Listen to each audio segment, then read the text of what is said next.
The Montana winter of 1887 had been particularly brutal.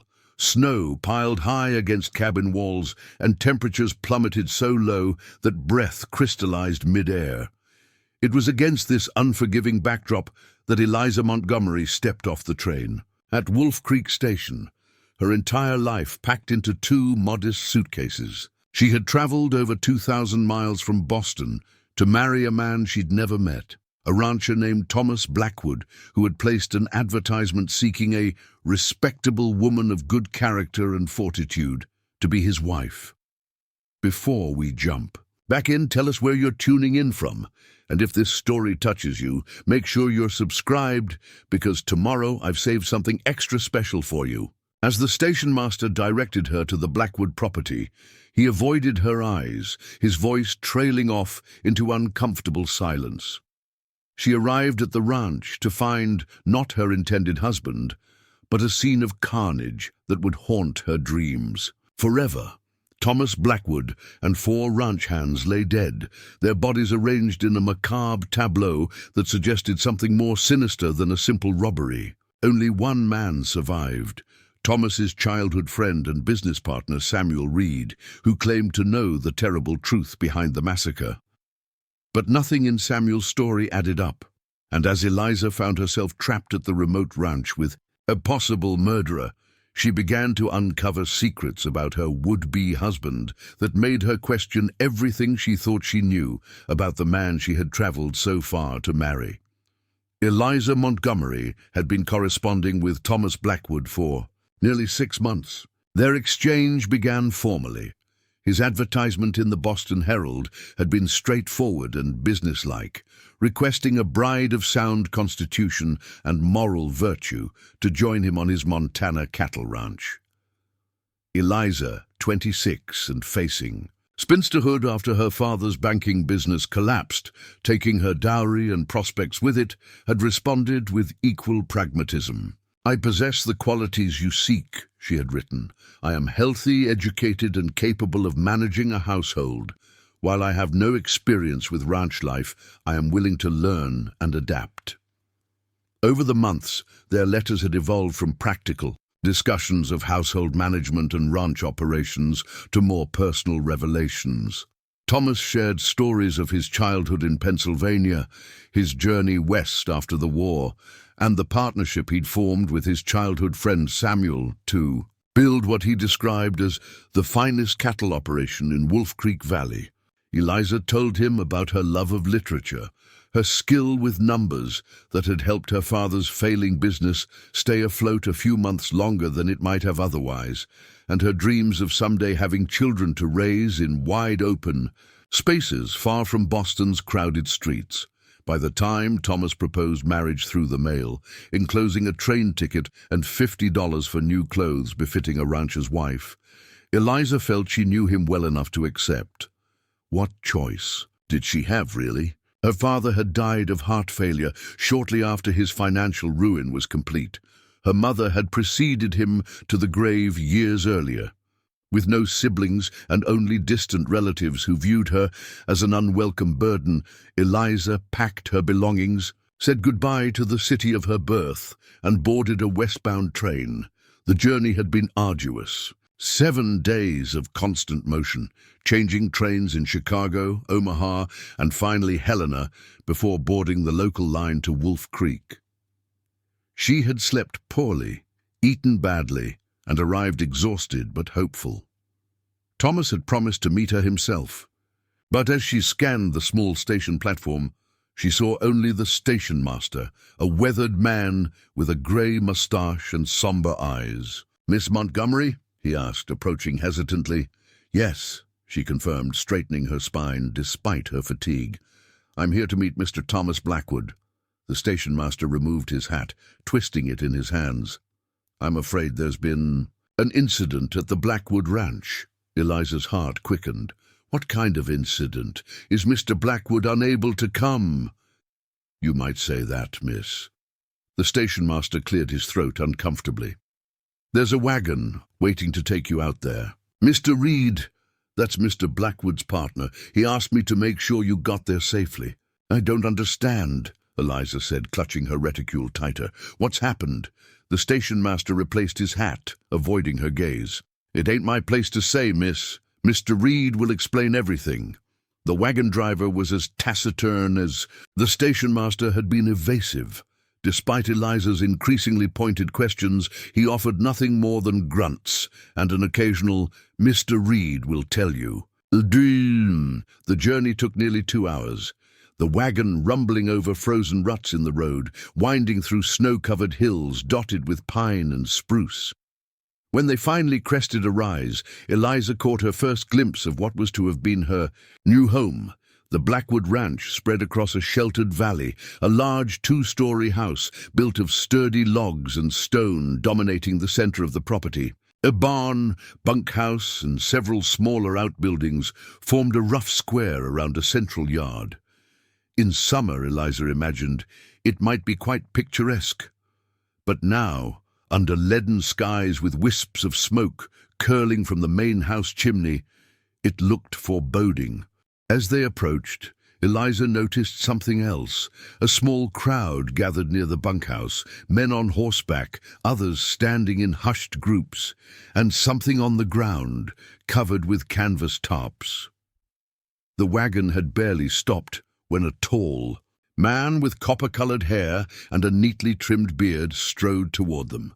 He wore a heavy coat with a star pinned to its front.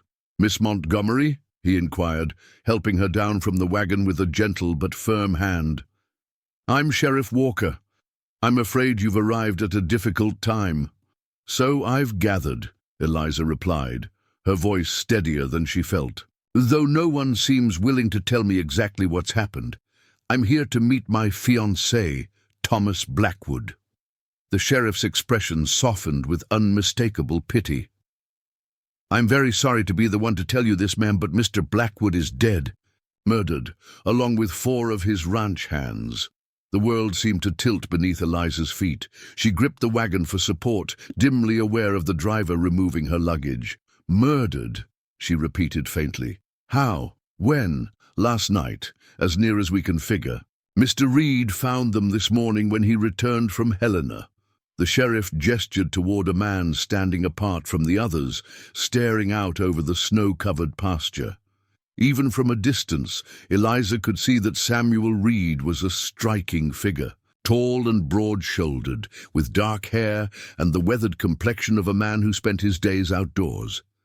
As if sensing their attention, he turned, and Eliza caught a glimpse of a strong-featured face dominated by piercing eyes. Mr. Reed was the only one spared, the sheriff continued, his voice dropping. "He was in Helena on business. Lucky for him, though some might consider it suspicious timing." "You suspect him?" Eliza asked, surprised by her own clarity of thought despite the shock. Sheriff Walker shrugged. "Whole town knows the partners had been disagreeing about the direction of the ranch. Reed wanted to expand, buy up neighboring properties. Blackwood was more cautious, especially after investing in those breeding bulls last fall. But Reed's got a solid alibi. Half of Helena saw him at the cattlemen's meeting yesterday, and he stayed at the Grand Hotel last night." "Clark confirms it," Eliza nodded, trying to process this information. "The man she'd agreed to marry was dead, killed in some violent altercation. Her carefully laid plans had disintegrated in an instant." "What happens now?" she asked, practical concerns pushing through her shock. "I have no return ticket and very little money." Before the sheriff could answer, Samuel Reed approached, his stride purposeful. Up close he was even more imposing, well over 6 feet tall, with a physicality that suggested both strength and restraint. His eyes were a startling shade of blue-gray, like the winter sky reflected in ice.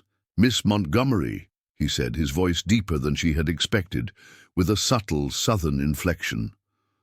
"I'm Samuel Reed, Tom's partner. I can't begin to express how sorry I am about these circumstances." Eliza accepted his outstretched hand, noting the calluses that spoke of hard physical labor, despite his evident position as half-owner of a substantial ranch. "Mr. Reed," she acknowledged, "I understand you found them." A shadow crossed his face. I did. I returned from Helena earlier than expected. Had a feeling something wasn't right when I saw no smoke from the chimneys. He paused, seeming to consider how much to share. It wasn't a sight any person should have to witness, let alone a lady such as yourself. Sheriff Walker cleared his throat. Miss Montgomery was just asking about her situation, given the circumstances. Of course, Reed nodded. Miss Montgomery, I want you to know that Tom spoke of you often and with great admiration. He was eagerly anticipating your arrival. He hesitated before continuing. I know this isn't what you expected, but I hope you'll consider staying at the ranch house, at least until we've sorted through this tragedy. The housekeeper, Mrs. Larson, is there now, preparing a room for you. The house was untouched by the violence. Eliza's mind raced. Stay in the home of her murdered fiancé, with his business partner, a man the sheriff seemed to consider a potential suspect, despite his alibi. But what choice did she have? Her meager funds wouldn't cover a return ticket to Boston, and she had nothing to return to in any case. Thank you, Mr. Reed, she said finally. I would appreciate that kindness while I consider my options. Reed nodded, seemingly relieved. Mrs. Larson is a good woman, bit taciturn but reliable. She'll see to your comfort. He turned to the sheriff. Walker, I assume you're almost finished here? The sheriff nodded grimly. Doc's done his examination. We'll take the bodies into town. Funeral's likely the day after tomorrow, weather permitting. He glanced at Eliza. Unless you have other wishes, ma'am? The sudden responsibility startled her. What right did she have to make funeral arrangements for a man she'd never actually met? I defer to Mr. Reed's judgment in this matter, she said carefully. Preparing and narrating this story took us a lot of time, so if you are enjoying it, subscribe to our channel. It means a lot to us. Now back to the story. Simple service at the church, then burial in the town cemetery, Reed decided. Tom wasn't much for elaborate displays. As they spoke, men were loading canvas-wrapped forms onto a wagon. Eliza found herself unable to look away. One of those shapes was Thomas Blackwood, the man whose letters had offered her a new beginning. Now he was gone, and she was stranded in an unfamiliar wilderness with strangers. I'd like to see him, she said suddenly, surprising even herself. Both. Men turned to her with matching expressions of concern. Miss Montgomery, the sheriff began gently. That might not be. I came 2,000 miles to marry him, Eliza interrupted, a steely determination replacing her shock. I may never have met him in person, but we shared our thoughts, our histories, our aspirations. I owe him this much at least. Reed and Walker exchanged glances, and something unspoken passed between them. Very well, Reed conceded. But I should warn you, Miss Montgomery, what was done to Tom and the others, it wasn't just murder, it was butchery. Eliza swallowed hard but held her ground. I understand. The sheriff led her to the wagon, where he pulled back a corner of canvas from one of the forms. Eliza steeled herself, but nothing could have prepared her for what she saw. Thomas Blackwood had been a handsome man. That much was clear, despite what had been done to him. His features matched the small tintype he had sent her, though they were now fixed in an expression of horror. But it was the manner of his death that caused Eliza to stifle a cry. Deep, jagged cuts crisscrossed his throat and chest. One arm was nearly severed at the shoulder. Jesus, Mary, and Joseph, she whispered, unconsciously invoking prayers from her childhood. Whoever did this used something like an axe or cleaver, the sheriff said quietly. Same with all 5 of them. Looks like they were taken by surprise. Probably while they were eating dinner. We found plates still on the bunkhouse table, food untouched. Eliza nodded, committing Thomas's face to memory before the sheriff covered him again. Despite the grisly circumstances, she felt an odd sense of closure. The man in the letters now had a real face, even if it was in death. Thank you, she said softly, turning away from the wagon. Reed was waiting a respectful distance away. As Eliza approached, he offered his arm for support. "The house is this way, Miss Montgomery. I've had your belongings taken up already." The main house was impressive, far more substantial than Eliza had imagined from Thomas's descriptions. Built of massive logs with a stone foundation, it featured a wide porch wrapping around two sides and large windows that would admit plenty of light in better weather. Inside, it was surprisingly well appointed for a frontier home. Polished wood floors covered with quality rugs, a large stone fireplace dominating the main room, comfortable-looking furniture arranged in conversational groupings. Tom believed. "In comfort," Reed explained, noting her surprise. "Said a man works better when he has something pleasant to come home to." He hesitated before adding, "He was especially eager to make the house welcoming for you. Ordered new curtains from Denver last month." A plump, grey-haired woman appeared from what Eliza assumed was the kitchen, wiping her hands on an apron. Her face was lined with age and worry, her expression guarded. "Mrs. Larson," Reed introduced her. "This is Miss Montgomery, Tom's intended." The housekeeper offered a small curtsy. "Miss, I've prepared the blue room for you. Dinner will be at 6, unless you prefer a tray in your room." "Thank you," Eliza replied, suddenly aware of her exhaustion. "I think I would prefer to rest before dinner."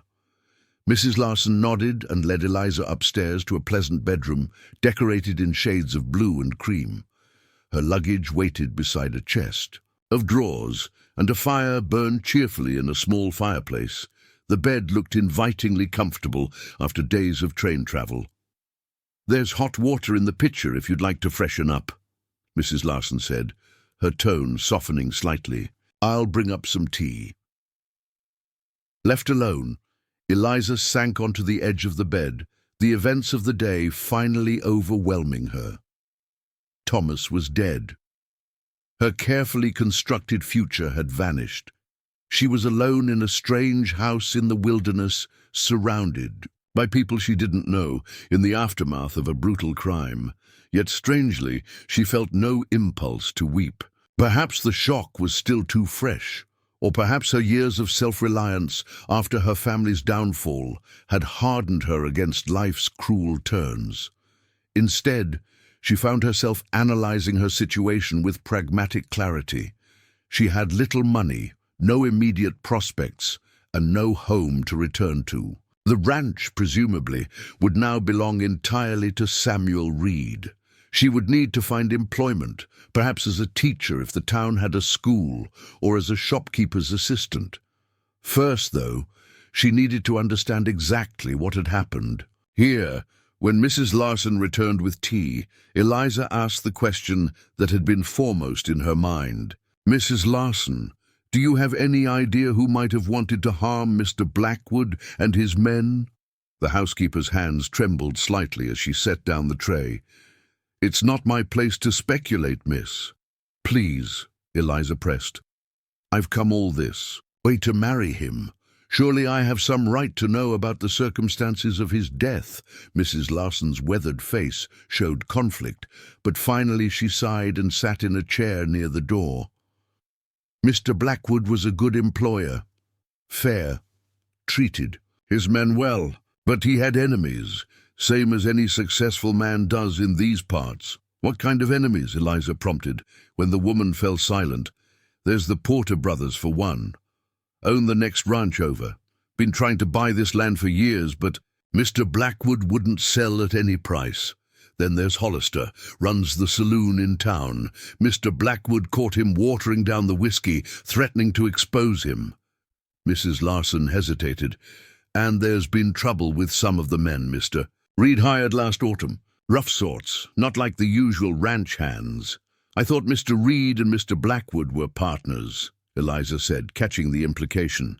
"Wouldn't they make hiring decisions together?" Mrs. Larson's expression closed off.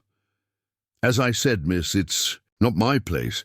Mr. Reed is a complicated man, but he and Mr. Blackwood were like brothers, despite their differences." She stood abruptly. "I should see to dinner. Ring the bell if you need anything before then." After the housekeeper left, Eliza sipped her tea thoughtfully. Mrs. Larson had offered several potential suspects, yet seemed reluctant to implicate Reed directly despite hinting at tensions between the partners. The sheriff, too, had mentioned disagreements about the ranch's future. Eliza moved to the window, gazing out at the snow-covered landscape. The sheriff and his men had departed with their grim cargo, but she could see Reed near the bunkhouse, deep in conversation with two rough-looking men. Something about his posture suggested tension, though at this distance she couldn't make out his expression. As if sensing her observation, Reed suddenly looked up toward her window. Their eyes met briefly before Eliza stepped back, an odd shiver running through her. There was something unsettling about Samuel Reed's intense gaze, something that made her wonder if the sheriff's suspicions might have merit despite the seemingly solid alibi. She turned away from the window, her practical nature reasserting itself. Speculation without evidence was pointless. She needed facts, and to get those, she would need to be clear-headed and observant. Thomas had often commented in his letters on her logical mind and keen insights. Now those qualities might help her understand the truth behind his death. Eliza unpacked her few belongings, changed into a fresh dress, and braided her dark hair neatly. By the time Mrs. Larson rang the dinner bell, she had composed herself and prepared a mental list of questions for Samuel Reed. If she was to remain at the Blackwood Ranch, even temporarily, she needed to understand the currents of danger that seemed to flow beneath its peaceful surface. The dining room continued the theme of surprising elegance, with a polished oak table that could seat 12, a crystal chandelier hanging above it, and a sideboard holding what appeared to be fine china and silver. Reed was already seated at the head of the table when Eliza entered, and he rose immediately, coming around to hold her chair. "I hope you were able to rest, Miss Montgomery," he said as she sat. "Today has been an ordeal I wouldn't wish on anyone." "It has certainly not been the arrival I anticipated," Eliza replied carefully, "but I'm grateful for your hospitality, Mr. Reed." Mrs. Larson served a simple but hearty meal of roast beef, potatoes, and fresh bread. Despite her emotional turmoil, Eliza found herself hungry after days of poor train food. They ate in silence for several minutes before Reed spoke again. "I feel I should tell you more about what happened," he said, setting down his fork. "You deserve that much, having come all this way." Eliza nodded, watching his face carefully. "I would appreciate that." Reed's expression darkened. "I was in Helena for the Territorial Cattlemen's Association meeting. Should have been gone for 3 days, but I concluded my business early and rode back last night instead of waiting for morning. Got as far as Wilson's Creek before the snow picked up, so I stayed at the way station there." He paused, taking a sip of water as if steeling himself for what came next. "Arrived here around 9 this morning. Everything seemed quiet, too quiet. No smoke from the bunkhouse chimney, no men in the yards. I checked the house first, but found no one. Then I went to the bunkhouse." His knuckles whitened where they gripped his fork. Tom and the 4 hands, Mills, Donnelly, Martinez, and the new boy Carter, they were all arranged. "Arranged?" Eliza echoed, her food forgotten. Reed's blue-gray eyes met hers directly. "In a circle, Miss Montgomery, facing inward, like they'd been placed that way after death, each with similar wounds, throat and chest cut multiple times with something heavy and sharp." He set down his utensils entirely. "In all my years on the frontier, I've never seen anything like it, not even during the war." "Do you have any idea who might have done this?" Eliza asked, echoing her earlier question to Mrs. Larson. "Sheriff Walker seems to think I'm a prime candidate," Reed said with a bitter smile. "Despite witnesses placing me and Helena, and then at Wilson's Creek at the time, it must have happened." "Why would he suspect you if you have an alibi?" Reed sighed. "Tom and I disagreed about some recent business matters. Nothing unusual. Partners often have different visions, but we had a..." heated discussion before I left for Helena. Several of the hands overheard it. What was the disagreement about? Eliza pressed. For a moment she thought he might refuse to answer, but then his shoulders slumped slightly. I wanted to borrow against the ranch to buy adjoining properties. The Porter land is available. Old man Porter died last month, and his sons want to sell. It's prime grazing land with reliable water. But Tom was cautious by nature. He'd invested heavily in those Hereford bulls last year, wanting to build up the herd before expanding further. It aligned with what both the sheriff and Mrs. Larson had told her, which lent credibility to Reed's account. But something still felt off, though Eliza couldn't quite identify what. Beyond the sheriff's suspicions, she continued, do you have any theories? Mrs. Larson mentioned the Porter brothers and someone named Hollister. Reed raised an eyebrow. Mrs. Larson has been talking, has she? Well, she's right that both have grievances against Tom. The Porters resented his success, and Hollister's been nursing a grudge since Tom called him out publicly about watering down his whiskey. He shook his head. But this wasn't a simple revenge killing. The arrangement of the bodies suggests something more deliberate, more planned. Could it have been Indians? Eliza asked, voicing a fear that had occurred to her during her journey. West? No, Reed said firmly. The local tribes have been peaceful for years. Besides, this wasn't their style of killing, and they'd have taken horses and supplies. Nothing was stolen, not even the cash box Tom kept in his desk. They fell silent as Mrs. Larson cleared the dishes and brought apple pie for dessert. After she retreated to the kitchen, Reed spoke again, his voice lower. Miss Montgomery, I want you to know that I intend to find whoever did this to Tom. He was more than my business partner. He was my oldest friend. We grew up together in Pennsylvania, fought in the same regiment during the war. I owe him my life twice over. His intensity was almost palpable. I've sent for a Pinkerton detective from Denver. In the meantime, I hope you'll consider this. Your home for as long as you need. The offer was generous, especially considering she had no claim on either Thomas or his property. Yet Eliza couldn't help wondering about Reed's motivations. Was it simple kindness, obligation to his dead partner, or something else? That's very kind, she said carefully, though I wouldn't want to impose. It's no imposition, Reed insisted. Tom would have wanted it. Besides, the truth is, I could use your help. At her questioning look, he continued.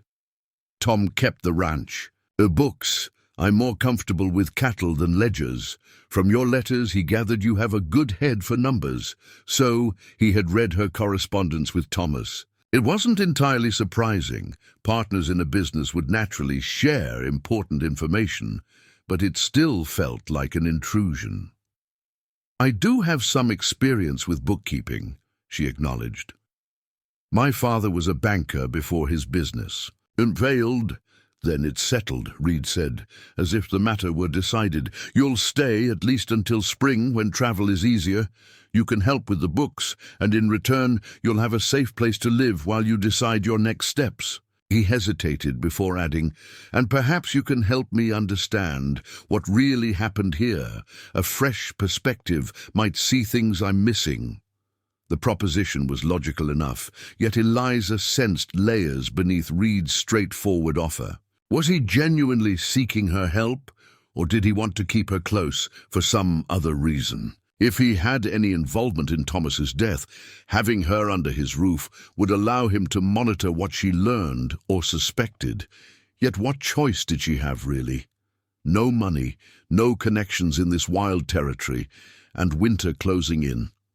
At least, here she would have shelter, food, and perhaps the opportunity to discover the truth about Thomas Blackwood's murder. Very well, Mr. Reed, she said finally. I accept your offer, at least temporarily. Something like relief flashed across his features before his usual composed expression returned. Excellent. Tomorrow, After you've rested properly, I'll show you the office and the books." He stood, signaling the end of dinner. "I should warn you, though, Miss Montgomery. Whoever killed Tom and the others is still out there. Until we know who and why, it might be safest for you to remain close to the house." Was it a warning or a threat? Eliza couldn't be certain, but she nodded agreement. As Reed escorted her back to the staircase, she noticed a framed photograph she had missed earlier, two young men in Union Army uniforms, standing stiffly side by side. Even in the formal pose, the friendship between them was evident in their stance, shoulders touching, expressions serious but somehow unified. "Is that you and Thomas?" she asked, pausing to examine the image. Reed nodded, a genuine sadness crossing his face. "Taken in '63, just before Gettysburg. We were so damn young." The crude language slipped out, and he immediately apologized. "Forgive me, Miss Montgomery. Sometimes the past feels closer than it should." "What were you like then?" Eliza asked, curious despite herself. "You and Thomas." Reed studied the photograph, something distant in his gaze. Tom was the steady one, thoughtful, always planning 3 steps ahead. I was the hothead, first into a fight, quick to anger. A faint smile touched his lips. "He saved me from my own recklessness more times than I can count, both during the war and after." The reminiscence seemed heartfelt, making it harder for Eliza to reconcile the man before her with someone who might have orchestrated his friend's murder. Yet she reminded herself that appearances could be deceiving. Samuel Reed remained an enigma, potentially her protector, possibly involved in Thomas's death, or maybe just another victim of circumstances beyond his control. "Good night, Mr. Reed," she said, starting up the stairs. "Thank you again for your hospitality." "Good night, Miss Montgomery," he replied, watching her ascend. "And please, call me Samuel. I think, given our unusual circumstances, we can dispense with some formalities." Eliza nodded but did not reciprocate the invitation to use her given name. Some boundaries, she felt, were best maintained until she better understood the dangerous currents she had unwittingly waded into. Back in her room, Eliza stood again at the window, gazing out at the moonlit landscape. Somewhere in the darkness, surrounding this isolated ranch, was a killer, someone who had brutally murdered 5 men and arranged their bodies in some ritual fashion. Whether that person was one of the enemies Mrs. Larson had mentioned, Samuel Reed himself, despite his alibi, or some unknown threat, Eliza could not yet determine. What she did know was that her life had irrevocably changed. The safe, predictable future she had envisioned as Thomas Blackwood's wife had vanished. In its place was uncertainty, danger, and a mystery that seemed to deepen with every conversation.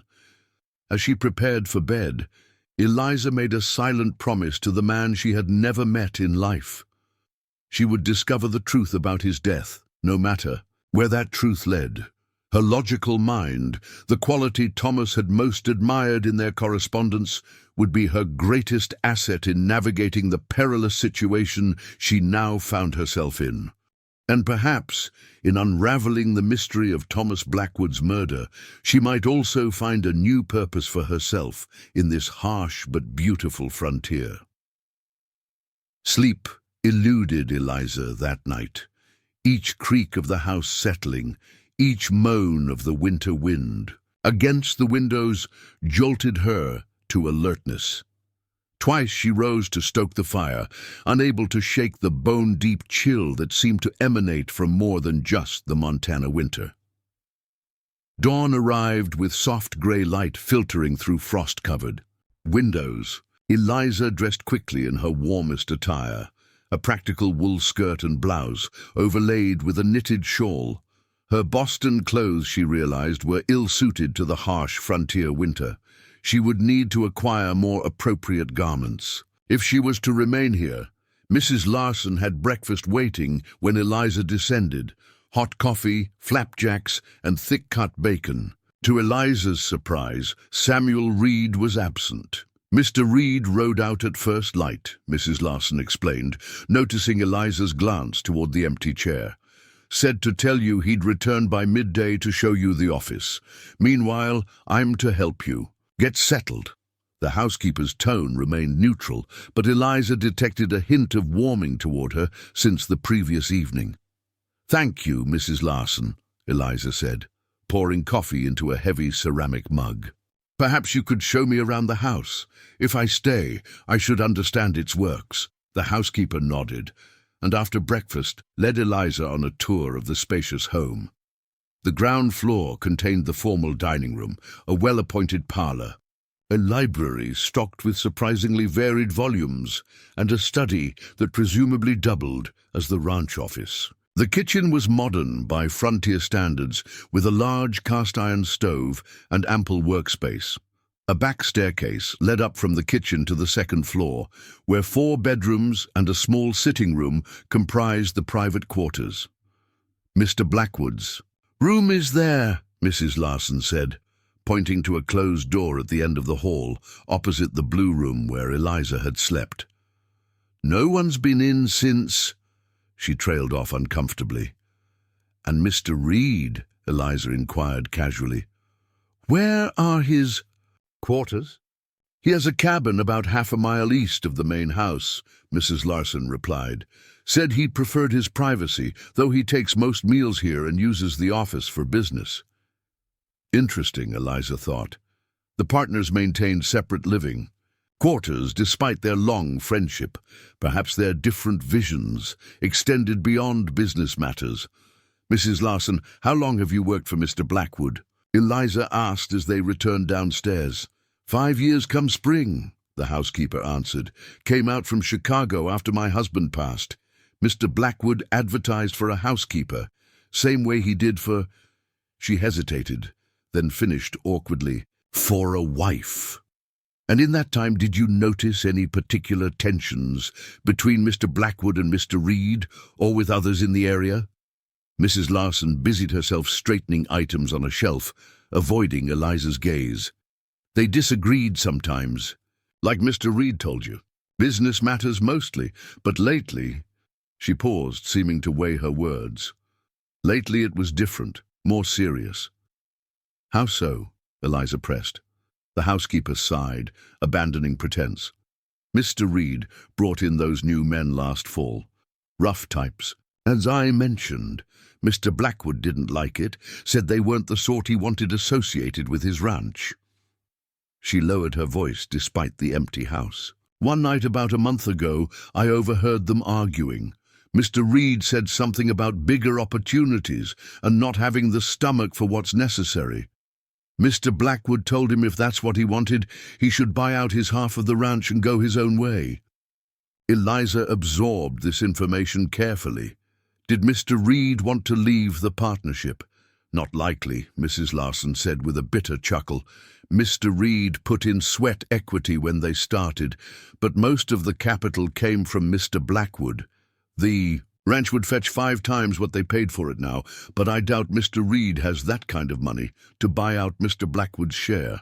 And Mr. Blackwood's will leaves everything to his sister back east. This new piece of information startled Eliza.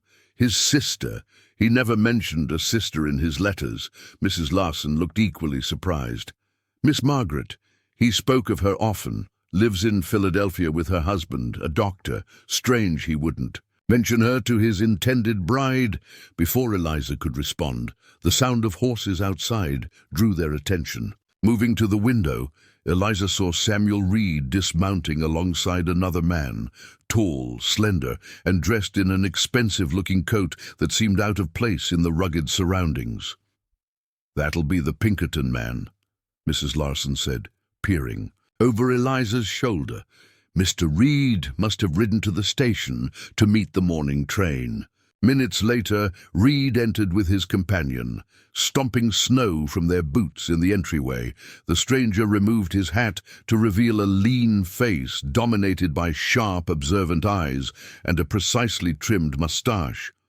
Unlike Reed, who exudes physical power, this man projected a different sort of authority, cerebral, calculating.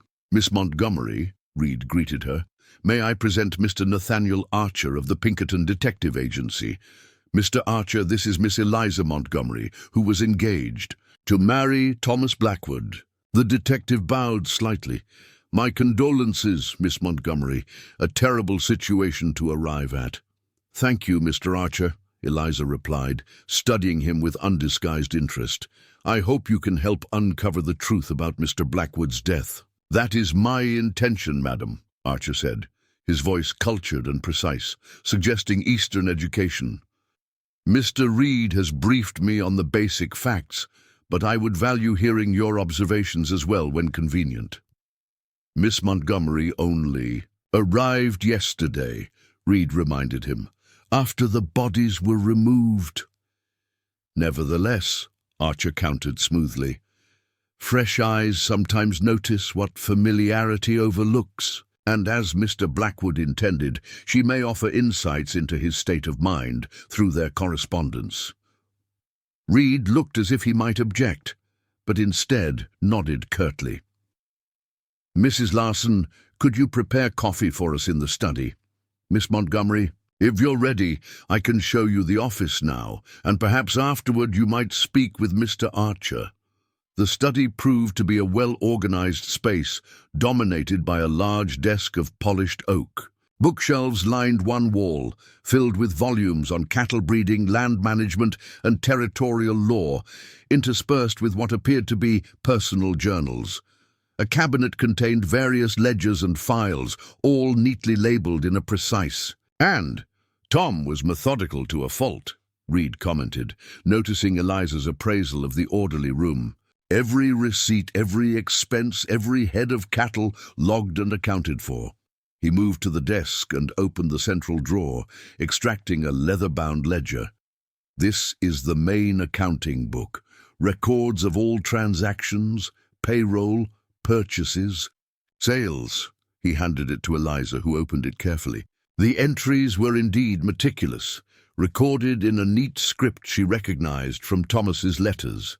She leafed through the pages, scanning recent entries with a banker's daughter's practiced eye. "The last entry is from 3 days ago," she noted.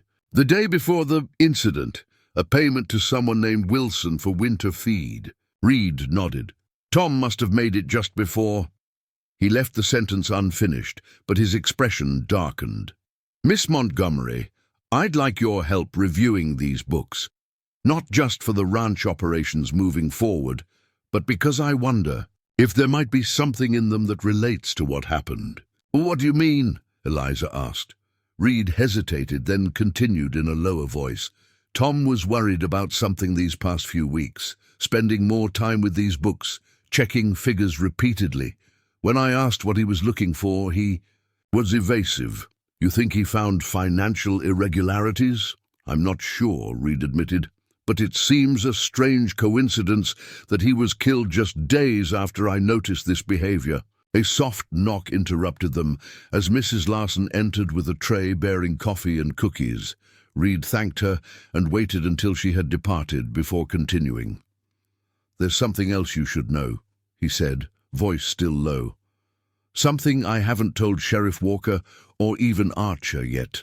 He moved to a landscape painting on the wall and swung it aside to reveal a small wall safe. Dialing the combination, he opened it and removed an envelope. "I found this yesterday after the sheriff left. It was hidden in a compartment beneath Tom's desk drawer." Reed handed the envelope to Eliza. It was addressed simply to Reed in Thomas's handwriting. Inside was a single sheet of paper containing a brief note. "Reed, if you're reading this, something has happened to me. The discrepancies I've found suggest someone close to our operation is involved in something dangerous. Trust no one until you verify Porter's claim about the North Valley site. The surveyor's report is hidden where we camped that first winter, Tom. What does it mean?" Eliza asked, rereading the cryptic message. "What discrepancies? And what about the North Valley?" Reed shook his head, genuine confusion evident in his expression. "I don't know. Old man Porter approached Tom about 2 months ago, wanting to meet privately. Tom never told me what they discussed. As for the North Valley, it's a remote section of the ranch, nearly inaccessible in winter. We camped there when we first arrived in Montana before building this house." He ran a hand through his dark hair. "I plan to ride up there today, but with the snow and Archer's arrival, it will have to wait." Eliza studied Reed's face, trying to gauge his sincerity. Either he was truly baffled by Thomas's note, or he was an exceptional actor. The message implied Thomas had suspected danger from someone close to our operation, which could certainly include Reed himself. Yet Reed had voluntarily shown her the note, which seemed an odd choice if he was involved in Thomas's death. "Why?" "Show me this," she asked directly. "Why not the sheriff or Mr. Archer?" Reed considered the question. "Because Tom trusted you," he said finally, "enough to ask you to travel across the country to marry him, and because I need someone I can trust too. Walker suspects me despite my alibi, and Archer works for whoever pays him, but you have no reason to protect anyone involved in this. Your only loyalty is to finding the truth about what happened to Tom." His logic was sound, yet Eliza remained cautious. "I'll help review the books," she agreed, "and I'll keep this note confidential for now, but I reserve judgment about what it means until we have more information." Reed nodded, seeming satisfied with her response. "Fair enough. Now, I believe Archer is waiting to speak with you." The Pinkerton detective had made himself comfortable in the parlor, notebook in hand, a cup of coffee steaming on the table beside him.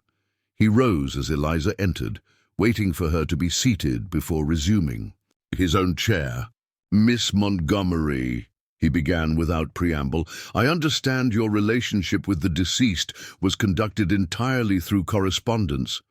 Might I ask how long you had been writing to each other?" 6 months, Eliza replied. "Since last June. And in that time, did Mr. Blackwood ever express concerns for his safety, mention enemies or threats?" Eliza considered the question carefully, not explicitly. "He mentioned business rivals, the Porter family most prominently, but never in terms that suggested personal danger." Archer made a note. "According to Mr. Reed, you were a cautious man by nature. Would you agree with that assessment based on your correspondence?" "Yes," Eliza nodded. "He was methodical in his thinking, careful with his plans. It was one of the qualities that—" She paused, surprised by a sudden constriction in her throat. "That made me believe he would be a reliable husband." The detective's gaze softened momentarily. "Of course. My apologies for reopening fresh wounds." He cleared his throat. Mr. Reed also mentioned that Blackwood had recently seemed preoccupied with the ranch accounts. "Did he ever mention financial concerns in his letters?" "No," Eliza said firmly. "In fact, he often spoke of the ranch's prosperity. The new breeding stock he purchased last fall was quite expensive, but he described it as an investment in the future, not a financial strain." "Interesting," Archer murmured, making another note. "One final question for now, Miss Montgomery. Did Mr. Blackwood ever mention his sister in Philadelphia?" The question caught Eliza off guard, though she'd just learned of Margaret's existence from Mrs. Larson. "No," she admitted. "He never mentioned any family still living." The detective's eyebrows rose slightly. "Curious omission, wouldn't you say, for a man corresponding with his future wife?" Before Eliza could respond, the front door burst open, admitting a blast of cold air and a snow-dusted Sheriff Walker. His normally composed face was taut with tension. "Reed!" he called sharply, then stopped short upon seeing Eliza and Archer in the parlor. "Pardon, Miss Montgomery. Where's Reed?" "In the study, I believe," Eliza replied, rising. "Is something wrong, Sheriff?" Walker hesitated, then apparently decided she would learn the news soon enough. One of the hands from the Carson ranch just found Jed Porter dead in his barn. Throat cut, same as Blackwood and his men. Archer was on his feet immediately. When? Last night, by the look of it, Walker said grimly. His brother Richard reported him missing this morning when he didn't show up for breakfast. Carson's man found him an hour ago while delivering some papers to Porter Place. Footsteps sounded in the hallway as Reed emerged from the study, clearly having overheard. Jed Porter? He repeated incredulously. Are you sure it was the same method? Walker nodded. Same type of wounds, though he wasn't arranged like your men were. Just left where he fell. His eyes narrowed. Where were you last night, Reed? Reed's jaw tightened. Right here, Sheriff. Mrs. Larson can confirm I didn't leave the house after dinner. As can Miss Montgomery, whose room is directly across from the staircase. I would have had to pass her door to exit the house.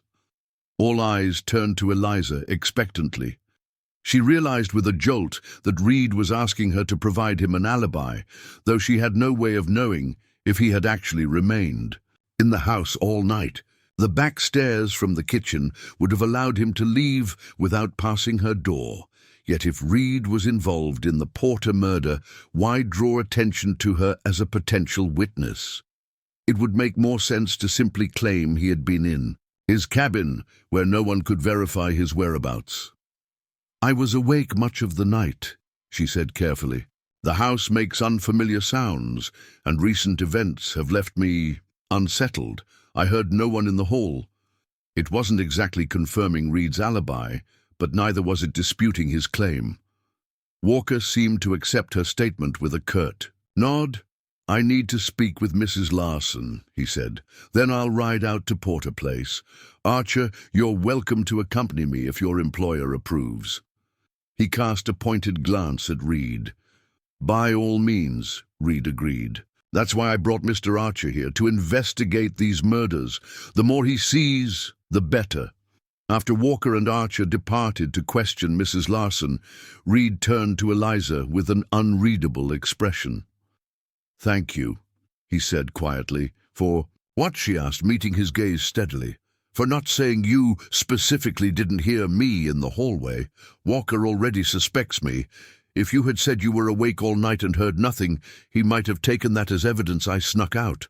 Did you? Eliza asked directly. Leave the house last night? Reed held her gaze. No, Miss Montgomery, I did not. I was in my room, reviewing papers Tom left in the study. I have no reason to harm Jed Porter or anyone else. Eliza studied him, wishing she could discern the truth in his steady, blue-grey eyes. Mr. Porter's death changes things, doesn't it? If the same killer is responsible, it suggests a connection between his death and what happened here. Yes, Reed agreed, his expression thoughtful. And it means Tom's note takes on new significance. He mentioned Porter specifically, said to verify his claim about the North Valley. He lowered his voice.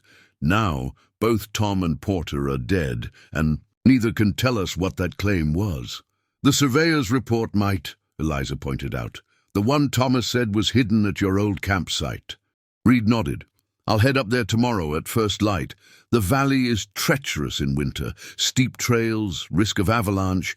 Better to have a full day for the journey. He hesitated. Perhaps you should come with me. The invitation surprised her.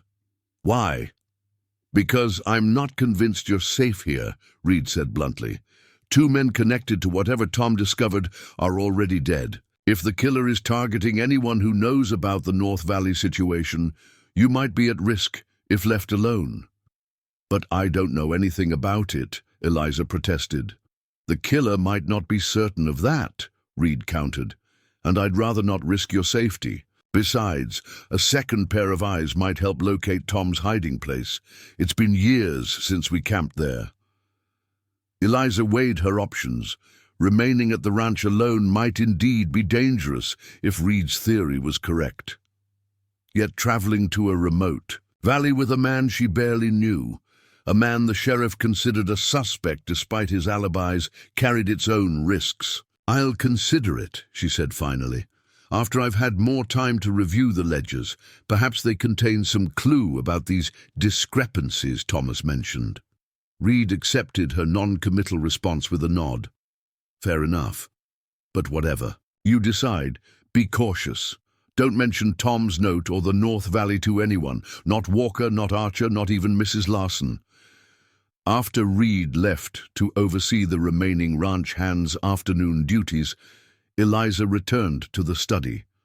She spent hours poring over the meticulously kept ledgers, searching for any irregularity that might have concerned Thomas. As the short winter day waned toward darkness, her eyes grew tired from the strain of deciphering entries in the dim lamplight.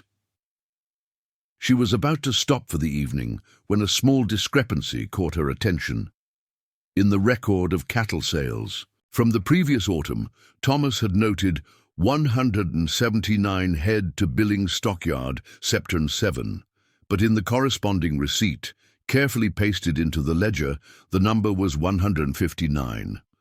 A difference of 20 cattle might be significant in terms of value, but it seemed an odd thing for Thomas to be so concerned about that he would leave Reed the cryptic note. Turning back several pages, she found another small inconsistency. A payment to a supplier that was recorded in the ledger as $342.50, but the receipt showed $442.50. Again, a noticeable sum, but hardly worth risking one's life over. Yet Thomas's note had mentioned discrepancies plural, suggesting these weren't isolated incidents. Determined, Eliza began a more systematic review, noting each instance where the ledger entry didn't precisely match the accompanying documentation. By the time Mrs. Larson called her for dinner, she had identified 7 such discrepancies over the past 6 months. None were particularly large on their own, but together they represented nearly $2,000, a substantial sum. More intriguingly, all involved transactions where Reed had signed the receipts in Thomas's absence. As she made her way to the dining room, Eliza's mind raced. Were these simple clerical errors? Deliberate falsifications? And if the latter, what did they have to do with the North Valley or Jed Porter? The connection remained elusive, yet she couldn't shake the feeling that understanding these financial irregularities was key to unraveling the mystery of Thomas's death. She was so preoccupied with these thoughts that she nearly collided with Nathaniel Archer in the hallway. The detective steadied her with a light touch to her elbow. "Pardon me, Miss Montgomery," he said. "I was just coming to find you. I've returned from the Porter farm and hoped I might have another word." "Of course," Eliza replied, gesturing toward the parlor. "Although Mrs. Larson has called us to dinner. Perhaps afterward?" "This won't take long," Archer assured her, following her into the parlor. Once they were seated, he leaned forward slightly.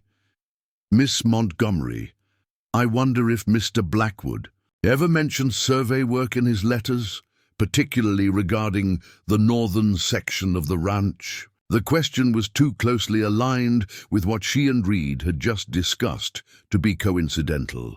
Had Reed shared Thomas's note with Archer after all? Or had the detective uncovered the connection between the North Valley and Jed Porter through his investigation at the Porter farm? Deciding caution was warranted, Eliza shook her head. "No, Mr. Archer. Our correspondence focused primarily on domestic matters and general ranch operations. He rarely discussed specific land parcels." Archer studied her face, as if trying to detect deception. "I see. It's just that Richard Porter mentioned his brother had been quite agitated about something discovered in that area. A mineral deposit, perhaps, or some other valuable resource." "Mineral deposit?" Eliza echoed, genuinely surprised. "I thought this was cattle country." "Primarily, yes," Archer nodded, "but Montana Territory has seen its share of mining operations. Gold, silver, copper. The landscape is rich with possibilities." He paused, eyes never leaving her face. "Richard, Porter believes his brother may have been killed because of something he discovered on Blackwood Reed land, something valuable enough to kill for. The implication hung in the air between them. If something valuable had been discovered on the ranch, it provided a potential motive for Thomas's murder, one that would benefit Reed enormously, as he would inherit half the ranch's value as the surviving partner, with the other half going to Thomas's sister in Philadelphia. Before Eliza could formulate a response, Mrs. Larson appeared in the doorway. "Dinner is served," she announced. "Mr. Reed is already seated." "Thank you for your insights, Miss Montgomery," Archer said, rising smoothly. "We'll continue our conversation another time." As they moved toward the dining room, Eliza's mind whirled with new possibilities. The North Valley, a valuable discovery, financial discrepancies, Thomas's cryptic warning, Jed Porter's murder. How did these pieces fit together? And more importantly, who could she trust to help her assemble the puzzle? Samuel Reed awaited them at the head of the table, his expression guarded as he observed Archer and Eliza entering together. For a fleeting moment, Eliza thought she detected something like suspicion in his eyes before his features smoothed into a cordial host's welcome. "I trust your visit to the Porter place was informative, Mr. Archer?" Reed inquired, as Mrs. Larson served the first course. "Quite," the detective replied, "though I find myself with more questions than answers. A common state in my profession. Unfortunately, as the dinner conversation continued on safer topics, Eliza made her decision. Tomorrow, she would accompany Reed to the North Valley. Whatever secrets lay hidden in that remote location, she was determined to uncover them, even if doing so placed her in the path of a killer who had already claimed 6 lives. Dawn broke with bitter cold and a sky promising more snow. Eliza dressed. In her warmest clothes, supplemented by a heavy coat, gloves and boots Mrs. Larson had provided, items left behind by Thomas's previous housekeeper. They were slightly too large, but would protect her from the elements better than her city attire. She descended to find Samuel Reed in the kitchen, packing provisions into a small knapsack. He wore practical wilderness gear, a sheepskin coat, buckskin gloves, and a hat with fur-lined ear flaps. A rifle leaned against the wall nearby. "You decided to come," he observed, looking up at her entrance. "I did," Eliza confirmed. "If Thomas hid something important enough to die for, I want to know what it is." Reed nodded, seemingly pleased with her decision. "Mrs. Larson prepared coffee and biscuits for us. We should eat before we leave. It's a 4-hour ride to the North Valley. In good conditions, longer with the snow." As they ate, Eliza noted the absence of both Mrs. Larson and Nathaniel Archer. "Where is everyone?" she asked. "Mrs. Larson drove into town for supplies," Reed explained. "Archer left at first light, said he wanted to interview Richard Porter again." His expression grew serious. "I told them both we were checking fence lines on the south pasture, the opposite direction from where we're actually going. Safer that way." The mention of safety reminded Eliza of the danger they potentially faced. "Do you think whoever killed Thomas and Jed Porter might still be watching the ranch?" Reed shrugged, his hand unconsciously moving to the pistol holstered at his hip. "I can't discount the possibility, but we'll be careful, avoid the main trails where we can." They departed as the sun crested the eastern hills, riding west before doubling back north through a series of narrow valleys. Reed set a steady pace, occasionally glancing back to ensure Eliza was managing the challenging terrain. The heavy silence of winter enveloped them. No birdsong, no rustling leaves, only the crunch of their horses' hooves breaking through the crusted snow. "You ride well," Reed commented after they had navigated a particularly steep incline. "Tom mentioned you grew up in the city." "My father believed in a well-rounded education," Eliza replied. "He arranged riding lessons when I was young, before his financial troubles began." She paused before adding, "Thomas mentioned you two grew up together in Pennsylvania." Reed nodded, features softening at the memory. "Small town outside Pittsburgh. Our fathers worked in the same steel mill. Tom was the foreman, mine a laborer, but we became friends anyway." His eyes grew distant. "We were inseparable as boys. Joined the Union Army together at 17, fought side by side at Gettysburg and Cold Harbor." "And afterward?" Eliza prompted. "How did you end up in Montana?" "Tom's uncle left him a small inheritance. Not enough to make him wealthy, but enough to start fresh after the war. We were both tired of the smoke and noise of Pennsylvania, wanted open spaces, a chance to build something with our own hands." He gestured at the snow-covered landscape around them. "Came out here in '68, worked odd jobs while scouting locations, bought the initial property in '70. The timeline matched what Thomas had shared in his letters, but added context about their shared past. "It sounds like you were closer than most brothers," Eliza observed. Reed's jaw tightened. "We were," he said quietly, "which is why I intend to find whoever took his life." They rode in silence for the next hour, the terrain growing increasingly rugged. The trail narrowed to barely a game path, winding between towering pine trees and massive granite outcroppings. Finally, they emerged into a sheltered valley, smaller than the one housing the ranch, but beautiful in its pristine solitude. A frozen stream cut through its center, and steep cliffs protected it from the harshest winds. "This is it," Reed announced, dismounting. "We camped near that rock formation." He pointed to a distinctive outcropping, shaped vaguely like a bear's head. "Built a lean-to against it for shelter that first winter while we were surveying the territory." Eliza climbed down from her horse, grateful to stretch her legs after the long ride. "Where would Thomas have hidden the surveyor's report?" Reed frowned, scanning the area. "Hard to say. It's been years since we used this camp. The lean-to is long gone." He secured the horses to a low-hanging branch and retrieved the rifle from his saddle. "Let's start with the rock formation itself. Might be a natural crevice or hollow Tom remembered." They spent the next hour combing the area around the bear-shaped outcropping, searching for any sign of a hiding place. The cold penetrated even their heavy clothing, numbing fingers and toes. Eliza's city-bred stamina began to flag, but she pressed on, determined not to show weakness. "Nothing," Reed finally declared, frustration evident in his voice. "If Tom hid something here, he chose a damn good spot." Eliza surveyed the valley thoughtfully. "If I were hiding something important," she mused, "I wouldn't choose the most obvious landmark. It would be somewhere memorable to me personally, but not apparent to others." Reed considered her words, then suddenly snapped his fingers. "The lightning tree," he exclaimed. "There was a massive pine that got struck during our first week here. Split right down the middle, but kept growing.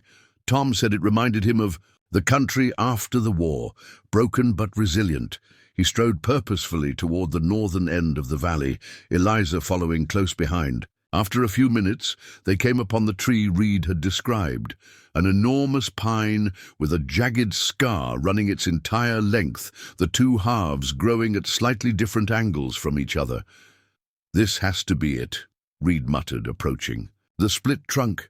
He ran his gloved hands along the rough bark, searching for any sign of disturbance. "There must be a hollow or a—" He broke off as his fingers found a small, unnatural opening in the scar tissue. "Got something." Reed worked his hand carefully into the crevice, face tense with concentration. A moment later, he withdrew a metal tube about 12 inches long, the kind used by surveyors and architects to protect important documents. It was sealed at both ends and showed signs of weathering, but appeared intact. "Is that it?" Eliza asked, stepping closer. "The surveyor's report." Reed nodded, breaking the seal on one end of the tube and carefully extracting a rolled document. He unfolded it with equal care, revealing a detailed map of the Blackwood Reed Ranch and surrounding territories. annotated with handwritten notes. Both Eliza and Reed leaned in to examine it. "This is a geological survey," Reed murmured, finger tracing the contour lines. "Commissioned last September by the look of the date." Eliza searched the neat markings, trying to make sense of the technical notations. "What are those symbols in the North Valley section?" she asked, pointing to a cluster of markings near their current location. Reed's expression changed subtly as he studied the area she indicated. "Coal," he said softly. "High-grade anthracite if these readings are accurate." His finger moved to more markings extending beyond the ranch's northern boundary. And here, a substantial deposit spanning at least 3 properties, ours. The Porter land and the unclaimed territorial section beyond. "Coal," Eliza repeated, the pieces suddenly falling into place. "That's what Jed Porter discovered. That's what Thomas meant by Porter's claim about the North Valley." Reed nodded. Slowly, his gaze still fixed on the map. With the Northern Pacific Railroad pushing west, coal like this would be worth a fortune. Fuel for locomotives, for industry. "We're sitting on millions." His voice dropped to a near whisper. God almighty, no wonder Tom was killed. The implications hung between them. A coal deposit of this magnitude would transform the value of the land it sat beneath. The Blackwood Reed Ranch, already successful as a cattle operation, would be worth exponentially more with confirmed coal reserves. "The Porter brothers wanted to sell their land," Eliza recalled, "and you wanted to buy it, but Thomas refused." Reed's eyes snapped to hers, suddenly guarded.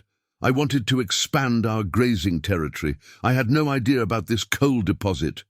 "But someone did," Eliza pressed. "Someone who knew the land contained coal and wanted to acquire it before that fact became public knowledge." She paused, a new thought occurring. "The discrepancies I found in the ledgers, could they be connected? Someone siphoning money to purchase nearby properties secretly?" Reed's expression darkened. "What discrepancies?" Eliza hesitated, unsure how much to reveal. If Reed was involved in Thomas's death, telling him about her discoveries might put her in danger, yet if he was innocent, he deserved to know. "Several transactions over the past 6 months don't match their receipts," she explained carefully. "Cattle sales, supply purchases, small amounts individually, but significant in total. And you think I'm responsible," Reed stated flatly, "because I signed most of those receipts." Before Eliza could respond, the sharp crack of a rifle shot echoed through the valley. Reed grunted and staggered, clutching his upper arm as blood blossomed against his coat sleeve. "Get down!" he shouted, grabbing Eliza and pulling her toward the shelter of the split tree. Another shot splintered bark inches from where they crouched. "Give me the map and the girl, Reed," a voice called from the ridgeline above them. "Do that, and I might let you live." Eliza peered cautiously around the tree trunk, trying to locate the shooter. A movement on the western ridge caught her eye, a man with a rifle partially concealed behind a boulder. "Richard Porter," Reed hissed, his face contorted with pain as he pressed his hand against his wounded arm. Tom suspected he was behind the financial irregularities. Must have been embezzling ranch funds to buy land parcels over the coal deposit. "But you said the Porter brothers wanted to sell their land," Eliza whispered, confused. "A ruse," Reed grimaced. "Richard likely killed his brother Jed when he discovered the coal and refused to participate in whatever scheme Richard had concocted." He extracted his pistol with his uninjured hand. "We need to get back to the horses. I'll create a diversion. When I fire, you run for the tree line to the east. Stay low, move fast." The plan had barely left his lips when another shot rang out, this one from behind them. Richard Porter cried out in surprise and pain, toppling forward from his position. On the ridge, Nathaniel Archer emerged from the trees to their right, rifle raised cautiously as he approached Porter's fallen form. After confirming the man was dead, he turned toward Reed and Eliza.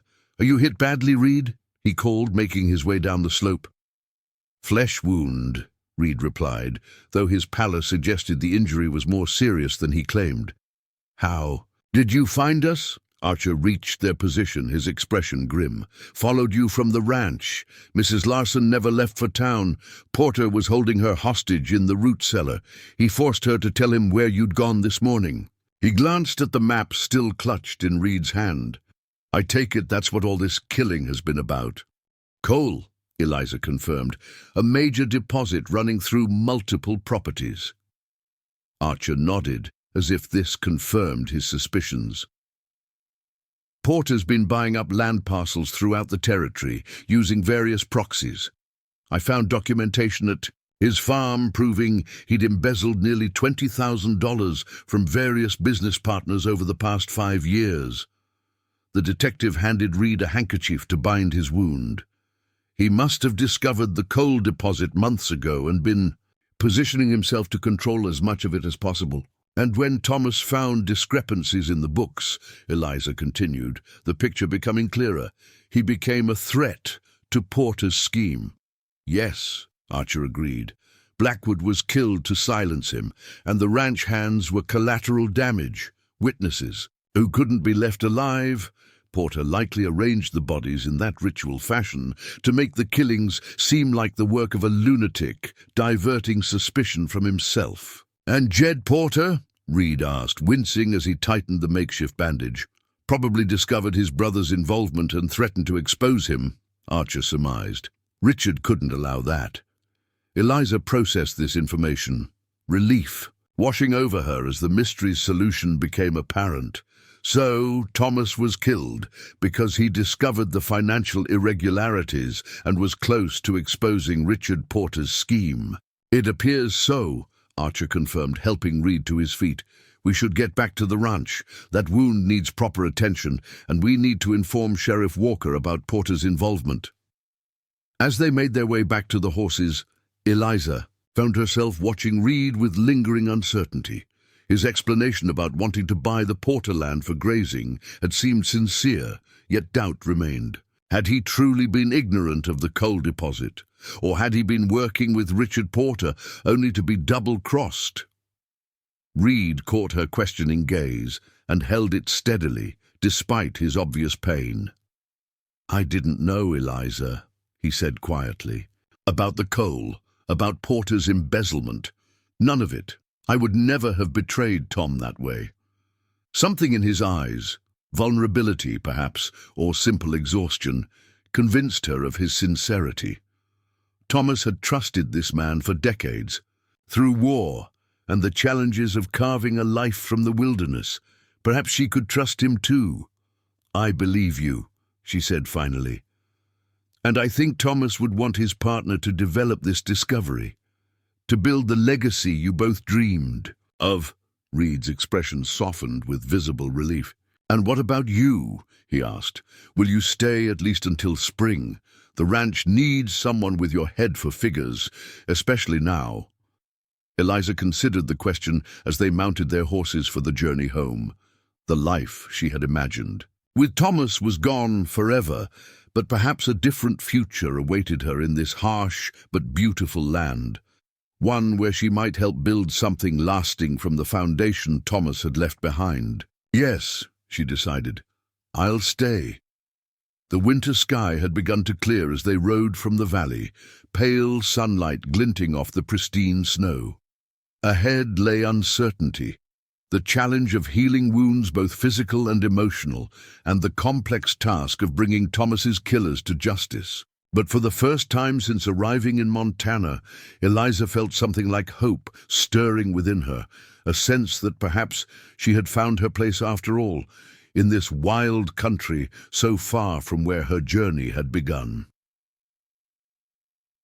3 weeks passed. February settled over Wolf Creek Valley with its full Arctic fury, bringing howling blizzards that confined everyone to the ranch house for days at a time. Reed's wound healed slowly but steadily under Mrs. Larson's capable care, though he remained paler than usual and tired easily. Sheriff Walker had arrested two of Richard Porter's associates, ranch hands who had helped him embezzle funds and later assisted in covering up Thomas's murder. Their testimony confirmed what Archer had pieced together. Porter had discovered the coal deposit months earlier and devised an elaborate scheme to acquire all the land above it before news of the discovery became public. Thomas's funeral had been a simple affair in the Wolf Creek Church, attended by nearly everyone in the small community. Eliza had been touched by the genuine grief displayed by those who had known him, reinforcing her sense that she would have found happiness with the thoughtful, principled man whose letters had brought her west. The matter of Thomas's will had been settled swiftly. As expected, his sister Margaret inherited his half of the ranch, while Reed retained his partnership share. An unexpected codicil, however, had named Eliza as the beneficiary of a modest trust fund Thomas had established to provide for her future security, whether as my wife or in pursuit of her own path. The gesture had moved her deeply, confirming Thomas's consideration extended beyond mere correspondence. On this particular morning, Eliza sat in the study, composing a letter to Margaret Blackwood in Philadelphia. The two women had exchanged several telegrams since Thomas's death, and Eliza had been surprised by Margaret's warmth and obvious affection for her brother. Now they were planning to meet when travel became feasible in the spring. A knock at the open door drew her attention. Reed stood there, arms still in a sling, but looking stronger than he had in days. "Am I interrupting?" he asked. "Not at all," Eliza replied, setting aside her pen. "I'm just writing to Margaret about the coal discovery and what it might mean for the ranch's future." Reed nodded and entered, settling into the chair opposite her desk, Thomas's desk, though she had come to think of it as her own these past weeks. "That's actually what I wanted to discuss. Archer's heading back to Denver tomorrow, and I've been considering his advice about how to proceed with the coal deposit. Since the confrontation in the North Valley, Nathaniel Archer had remained at the ranch, partly to fully document the case against Porter's accomplices, and partly because the continuing snowstorms had made travel difficult. His expertise had proven invaluable as they assessed the implications of the coal discovery. "What did he recommend?" Eliza asked. "That we partner with a reputable mining operation rather than try to develop the deposit ourselves," Reed explained. "Neither of us knows anything about coal extraction, and it would require substantial capital investment." He ran his hand through his dark hair, a gesture Eliza had come to recognize as a sign of thoughtful consideration. "Margaret has agreed, by telegraph at least. She'll retain her share of both the ranch and any mining proceeds, but leave the management decisions to us." The casual "us" caught Eliza's attention. Over the past weeks, Reed had increasingly included her in discussions about the ranch's future, valuing her financial acumen and practical suggestions. From initial wariness, their relationship had evolved into a cautious partnership born of shared trauma and mutual respect. "That seems sensible," she agreed, "though I imagine some of the local cattle operations won't be pleased about a mine opening in the valley." Reed smiled slightly. "Change is inevitable out here. The frontier isn't what it was even 5 years ago. Railroads, telegraphs, more settlers every month.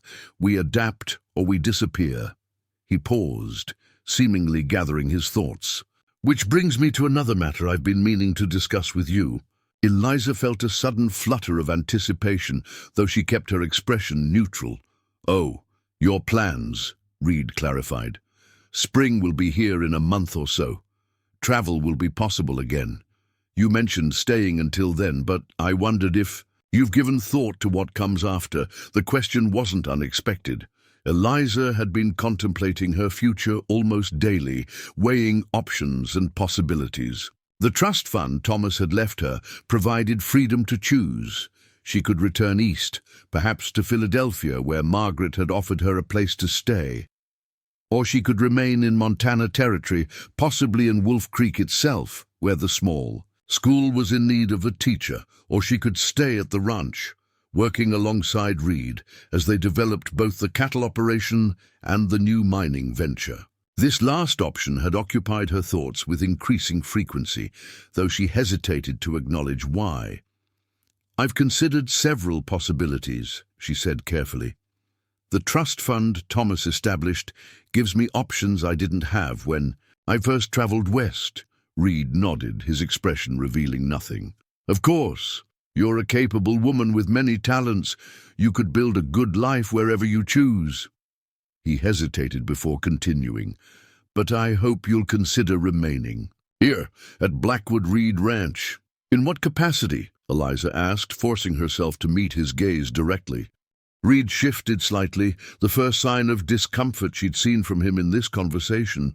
"Initially, as our bookkeeper and business manager. You've already proven your value in that regard."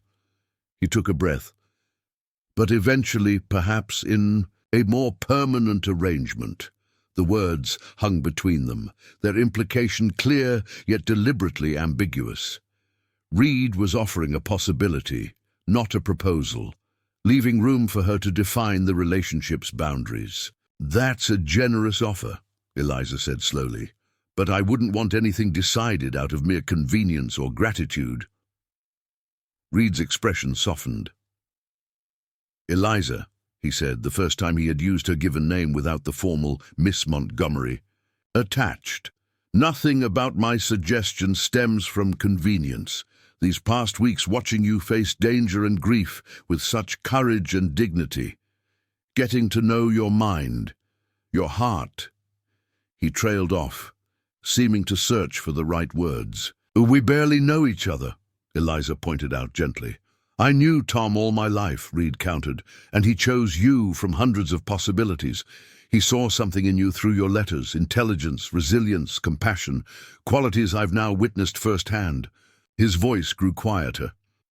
"I'm not asking for promises. Only that you consider staying, giving us time to discover if there might be something worth building between us."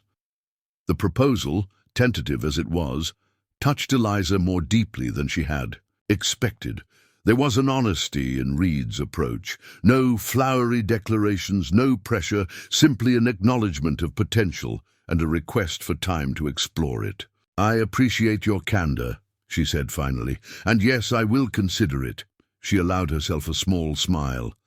"Though I'll need to be convinced that your interests aren't solely in my bookkeeping abilities."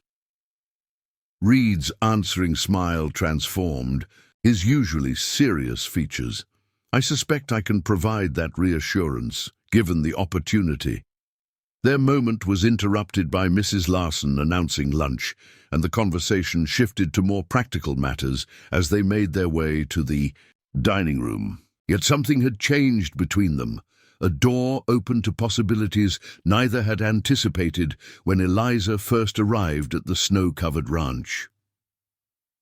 Later that afternoon, Eliza found herself on the porch, bundled against the cold, but savoring a rare break in the clouds that allowed weak sunlight to glitter across the pristine landscape. Nathaniel Archer joined her, lighting his pipe as he leaned against the railing.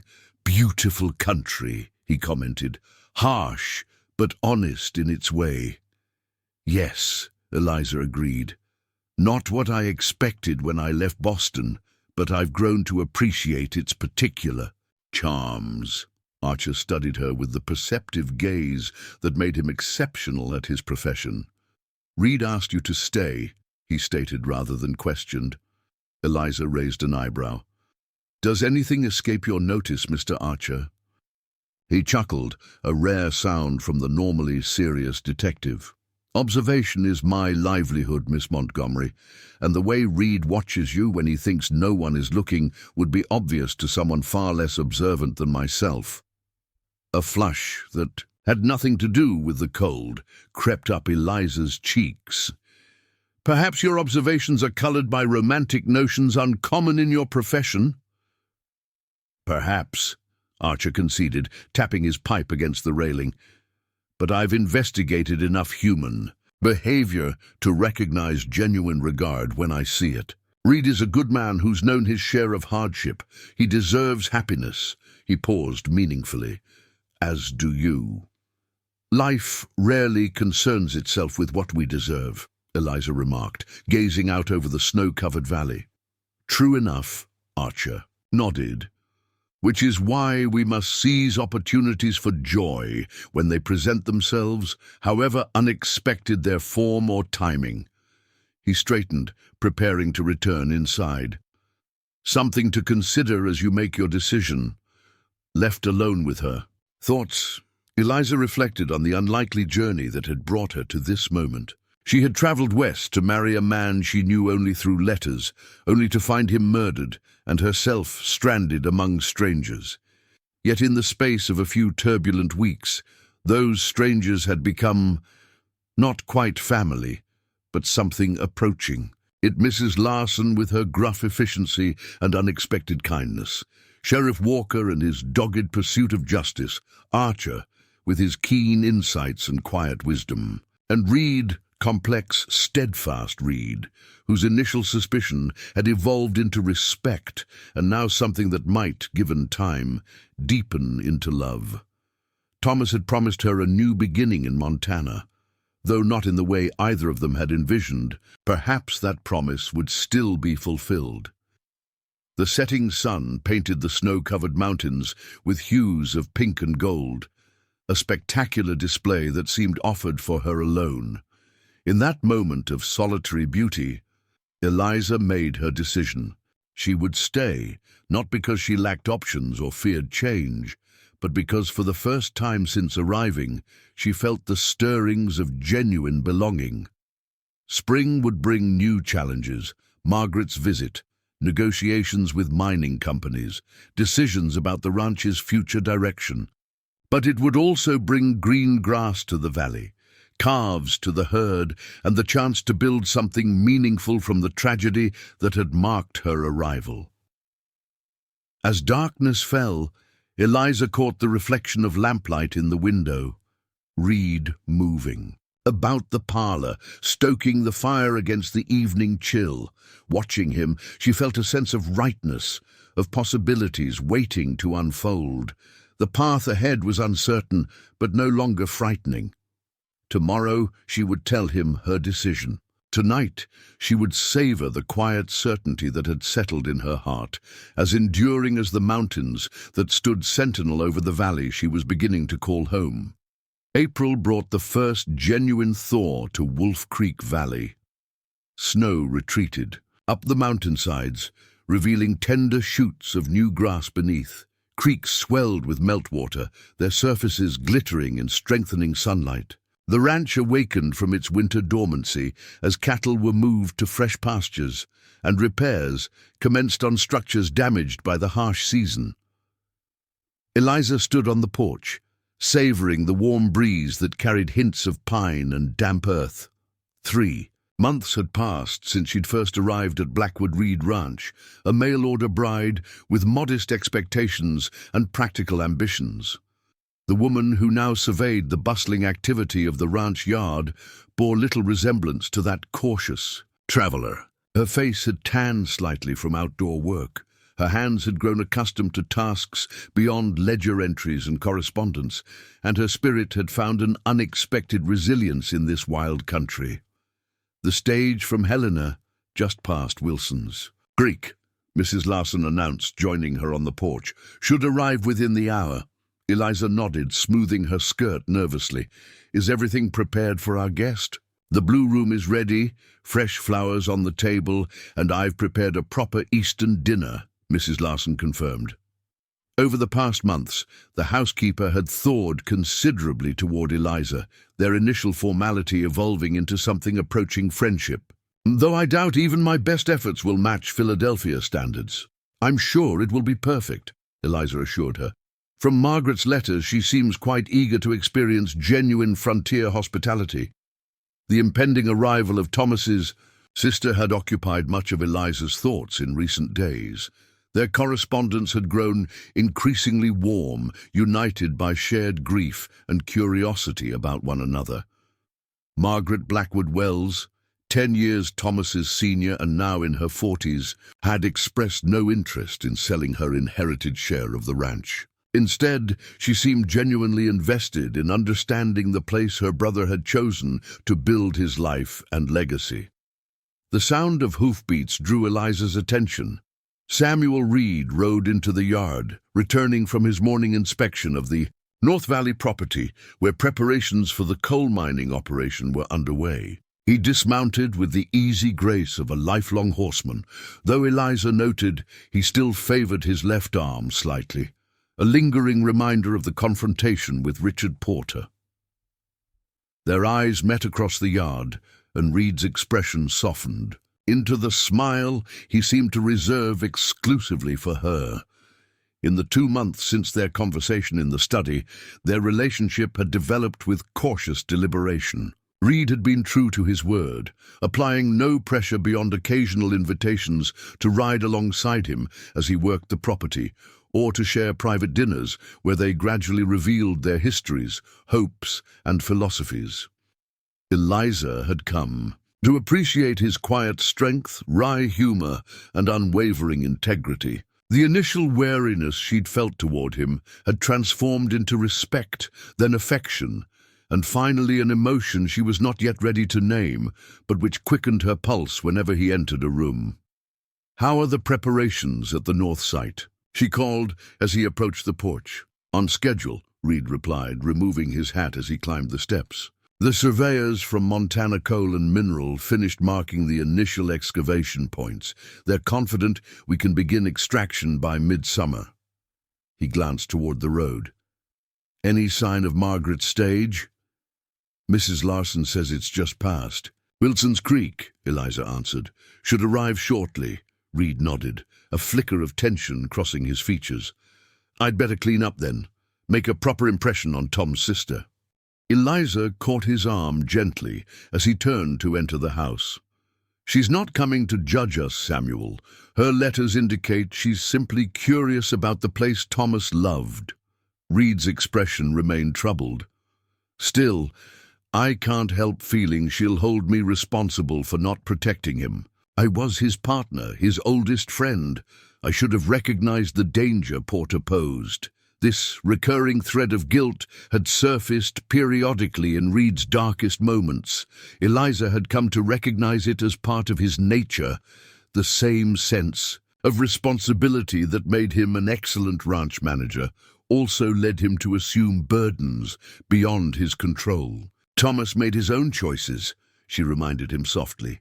"He kept his suspicions private, even from you, until it was too late. Margaret understands that. She doesn't blame you." Reed covered her hand with his, the simple contact conveying gratitude beyond words. "You always know how to settle my thoughts," he murmured. "What would I do without your steady presence?" The question hung between them, layered with meaning neither was quite ready to address directly. Eliza withdrew her hand with gentle reluctance. "Go change," she instructed with a smile. "Margaret's stage will be here any minute." An hour later, the Blackwood Reed Ranch welcomed its distinguished visitor.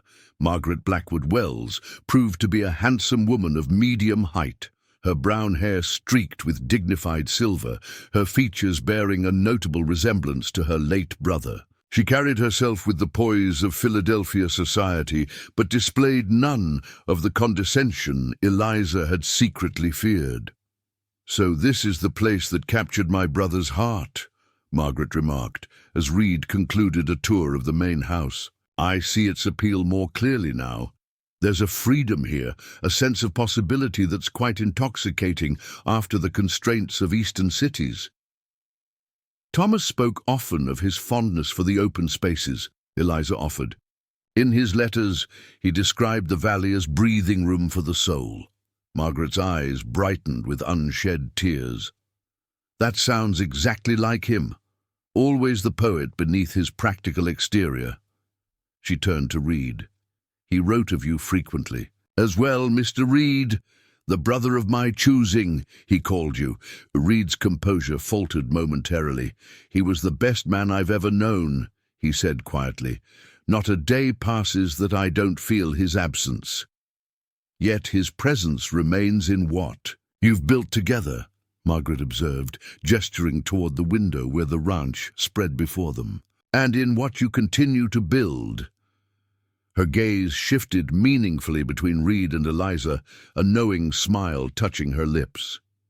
Dinner that evening was a surprisingly comfortable affair. Mrs. Larson had outdone herself with roast pheasant, spring vegetables, and an apple pie that drew extravagant praise from their guest. As the meal progressed, Margaret shared stories of Thomas's childhood, his early fascination with maps and distant places, his determination to master any challenge, his quiet generosity toward those in need. "He was always searching," Margaret reflected as Mrs. Larson served coffee. "Not restless exactly, but seeking something he couldn't quite articulate. When his letters from Montana began, I knew immediately he'd found it." There was a contentment in his words that had been absent before. "We felt we were building something meaningful here," Reed acknowledged. "A legacy that might outlast us," Margaret nodded thoughtfully. "And now that legacy includes this extraordinary coal discovery. Thomas would have appreciated the irony that in death he provided even greater opportunities than he could in life." The following days established a pleasant routine. Mornings were devoted to business, reviewing the ranch accounts with Margaret, discussing the pending agreement with Montana Coal and Mineral, and addressing correspondence that had accumulated during the winter isolation. Afternoons often found them riding the property, with Reed proudly displaying the improvements he and Thomas had implemented over the years and outlining plans for future development. Margaret proved to be astute in business matters, asking penetrating questions about the mining contract and offering valuable suggestions based on her husband's experience with similar ventures in Pennsylvania. She also took genuine interest in the cattle operation, recognizing its importance beyond the more lucrative coal extraction. On their fifth evening together, after Reed had excused himself to check on a cow struggling with a difficult calving, Margaret joined Eliza in the parlor with a small wooden box. "I brought some items I thought you might appreciate," she explained, settling beside Eliza on the sofa. "Things that belonged to Thomas, that helped complete the picture of who he was." From the box, she withdrew a daguerreotype of Thomas as a boy, standing proudly beside his father. Next came a small, worn book of poetry, Wordsworth, the pages marked, with notes in Thomas's neat hand, a pocket watch that had belonged to their grandfather, a pressed flower preserved between sheets of waxed paper. "He sent me this from your valley," Margaret explained, indicating the flower. "His first summer here. Said it was a species he'd never encountered before, that bloomed briefly after the snow melted."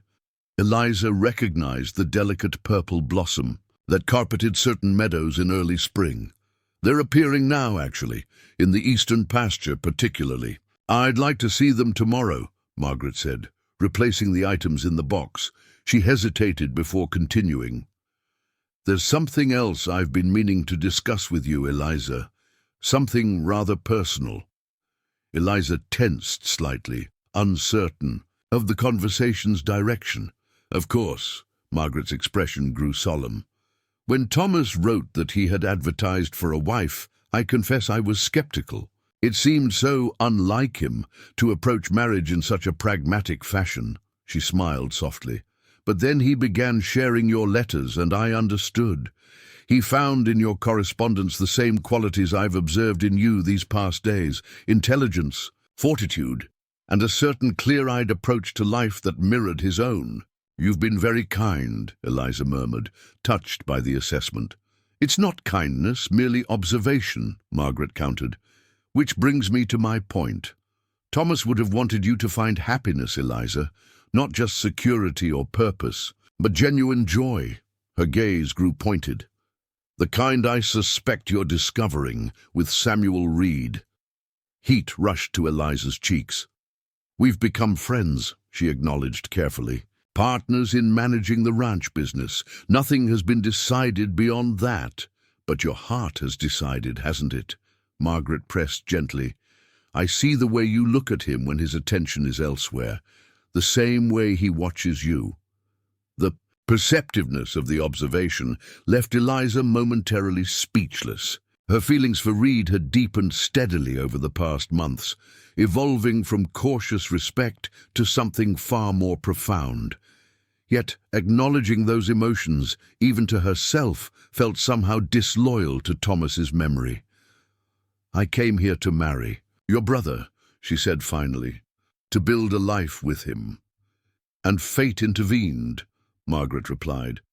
"But Thomas would never have wanted his memory to prevent your happiness.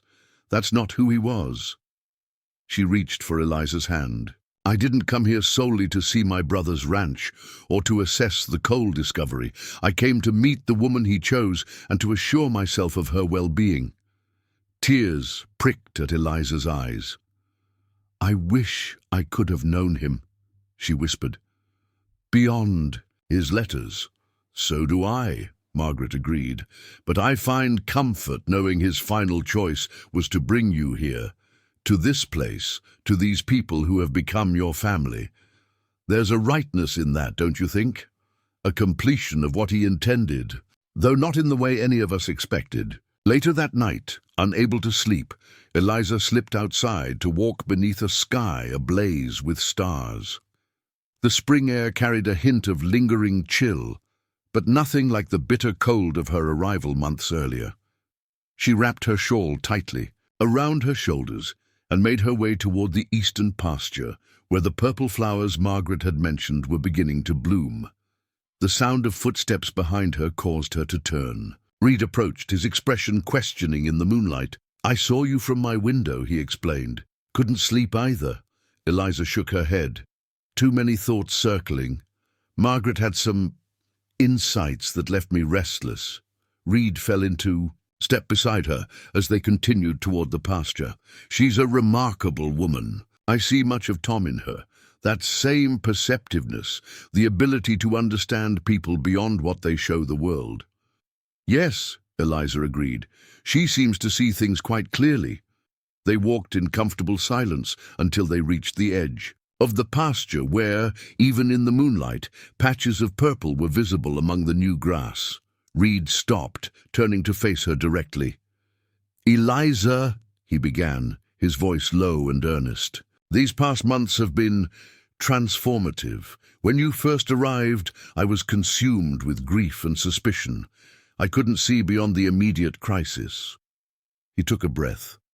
"But you, your strength, your clarity of thought, your compassion, you've helped me remember there's more to life than survival. There's building, growing, connecting." Eliza's heart quickened at his words and the intensity behind them.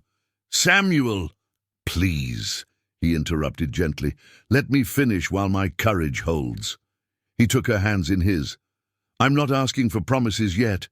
It's still too soon, and there's Thomas's memory between us. But I want you to know that my feelings have grown beyond friendship or convenient partnership. When I think of the future, this ranch, the coal venture, the life ahead, I can't imagine it without you beside me." The simple declaration, devoid of flowery sentiment but filled with genuine emotion, moved Eliza deeply.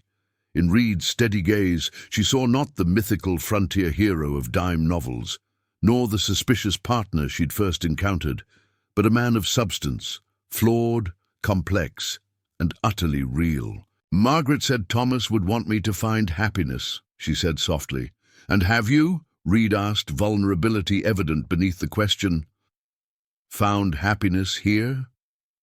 Eliza considered the journey that had brought her to this moment, from Boston's rigid society to this wild, beautiful country, from practical resignation to genuine purpose, from the safe harbor of correspondence to the unpredictable waters of actual connection. "Yes," she answered simply, "not as I expected, but perhaps deeper for that very reason." Reed's expression lightened, hoping to replace uncertainty. Slowly, giving her every opportunity to withdraw, he leaned forward and pressed his lips to hers. The kiss was gentle, questioning, a beginning rather than a culmination. When they parted, Eliza felt a sense of rightness settle over her. Not the closure of a chapter, but the opening of a new volume, one filled with possibilities she could never have envisioned when she stepped off the train at Wolf Creek Station. "In the autumn," Reed said quietly, "after we've had time to know each other fully to be certain, would you consider making this arrangement permanent?" The proposal, tentative as it was, acknowledged both their growing feelings and the respect due to Thomas's memory. It was perfectly Reed, thoughtful, honorable, and mindful of the complex circumstances that had brought them together. "Yes," Eliza replied, certainty filling her voice. "In the autumn." They returned to the house hand in hand, their path illuminated by stars and the promise of a shared future neither had anticipated. Behind them, the purple flowers Thomas had sent to his sister years earlier continued their brief, beautiful blooming, symbols of resilience and renewal in a land where both were necessary for survival. From the parlor window, Margaret watched their approach with quiet satisfaction. Her brother's final gift had been bringing Eliza to this remote valley. Though he couldn't have foreseen the tragic circumstances that would unfold, his choice had ultimately led to this moment of connection and possibility. As spring strengthened its hold on Wolf Creek Valley, the Blackwood Reed Ranch prepared for transformation. The cattle operation would continue, expanded by Reed's careful management. The coal mine would bring prosperity and change to the region. And at the heart of it all, a partnership born of tragedy but sustained by genuine affection would grow into something Thomas himself would have celebrated. Not a replacement for what might have been, but a new creation entirely, built on the foundation he had helped establish. For Eliza Montgomery, the mail-order bride who arrived to find her groom dead, life had taken an unimaginable turn. Yet as she entered the warm house with Reed beside her and Margaret waiting to greet them, she felt an overwhelming sense of having found her place at last. Not through the marriage she had anticipated, but through the unexpected journey that had tested her resilience, challenged her perceptions, and ultimately led her home. September painted Wolf Creek Valley in rich autumnal hues. Golden aspens, russet underbrush, and deep green pines standing sentinel against the increasingly crisp air. The cattle had been moved to lower pastures in preparation for the coming winter, their coats already thickening against the seasonal change. The Blackwood Reed Ranch had transformed dramatically since spring.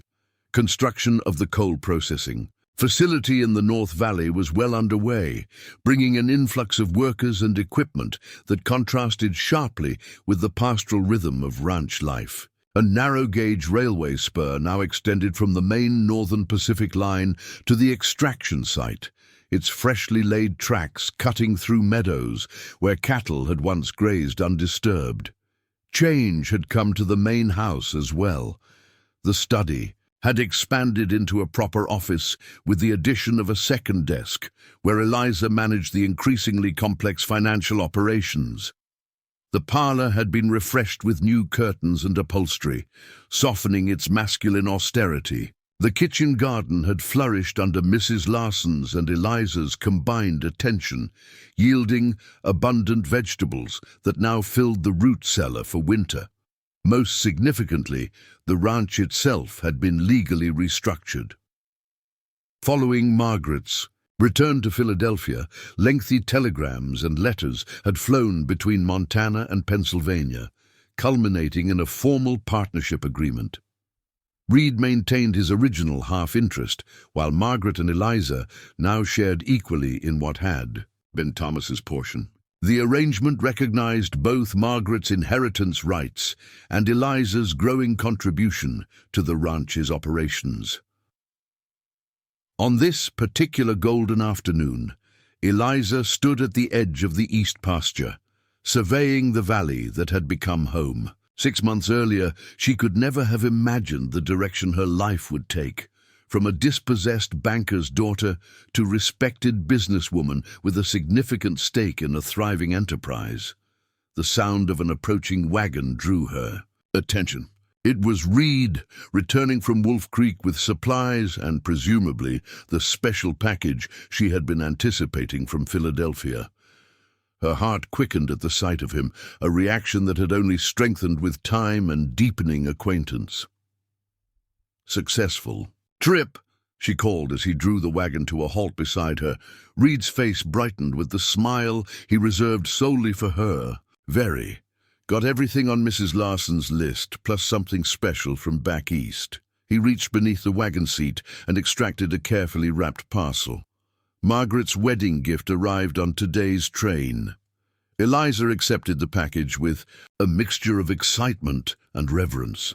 In 3 days, she and Reed would be married in the small Wolf Creek church, with Mrs. Larson, Sheriff Walker, and a handful of neighboring ranchers as witnesses. The ceremony would be simple by Eastern standards, but perfectly suited to their circumstances and preferences. "Let's open it together at the house," she suggested, allowing Reed to help her onto the wagon seat beside him.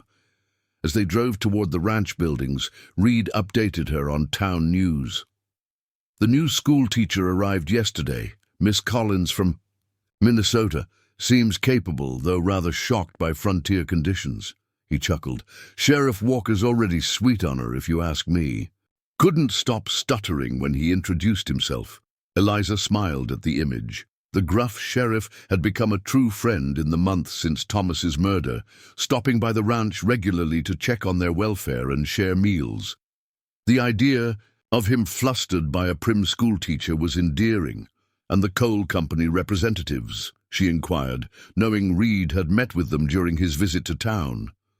His expression grew more serious. "Production estimates exceed their initial projections. They're talking about doubling the workforce by spring." He glanced at her. "It will change the valley, Eliza. More than we anticipated." She nodded, understanding his ambivalence. The coal discovery promised financial security beyond anything they might have achieved through ranching alone. Yet both felt a certain nostalgia for the quieter life that was rapidly disappearing. "We'll adapt," she assured him, touching his arm lightly. "Guide the changes as best we can to preserve what matters most." Reed's hand covered hers briefly. "Your practical optimism never fails to steady me," he said, affection evident in his tone. "How did I manage before you arrived?" "Poorly, according to Mrs. Larson," Eliza teased. "She says you were positively feral." His laughter echoed across the valley as they approached the ranch house, where Mrs. Larson awaited on the porch, clearly eager to see the supplies and hear the town gossip. Later, after the wagon had been unloaded and dinner preparations begun, Reed and Eliza retreated to the parlor to open Margaret's gift. The package revealed an exquisite silver tea service, a 4-piece set of teapot, sugar bowl, creamer and waste bowl, each piece decorated with delicate engravings of mountain landscapes. "It's beautiful," Eliza breathed, running her finger along the finely crafted handle of the teapot, and remarkably appropriate, Reed observed, examining the engraved mountain scene, almost as if she commissioned it specifically with Wolf Creek Valley in mind. Tucked beneath the silver pieces was a letter in Margaret's elegant hand. Eliza unfolded it and read aloud, "My dear Eliza and Samuel, this tea service has been in the Blackwood family for 3 generations.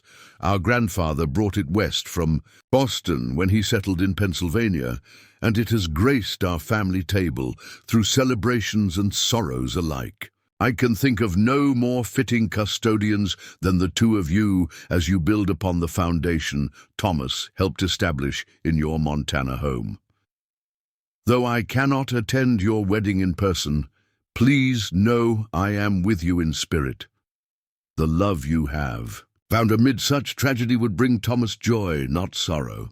He valued authenticity above all else, and would recognize the genuine bond between you as something to be celebrated, not hidden out of misplaced loyalty to his memory.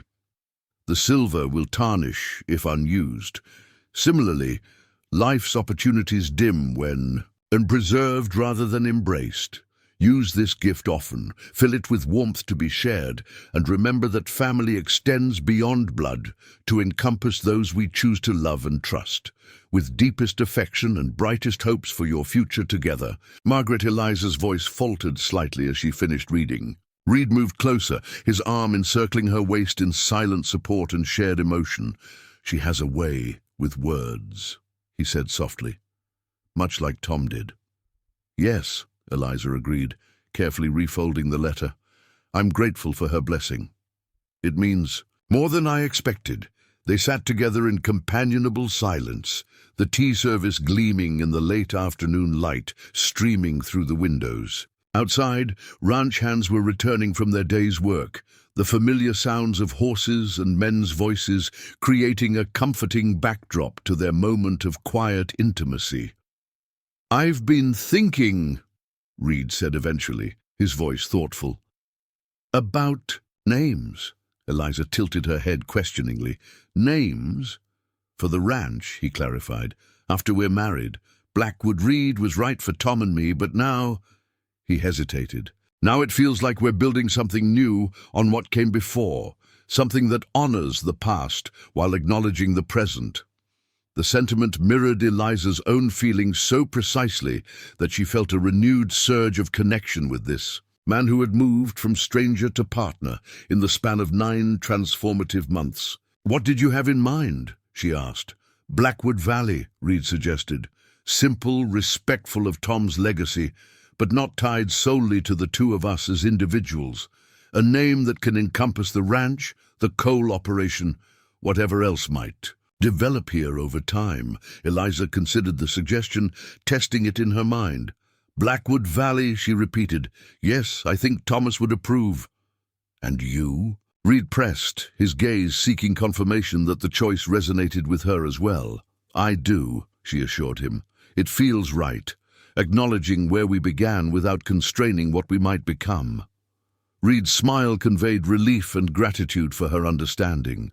It was one of countless moments over recent months that had confirmed their compatibility, their ability to navigate complex emotional terrain with mutual respect and consideration.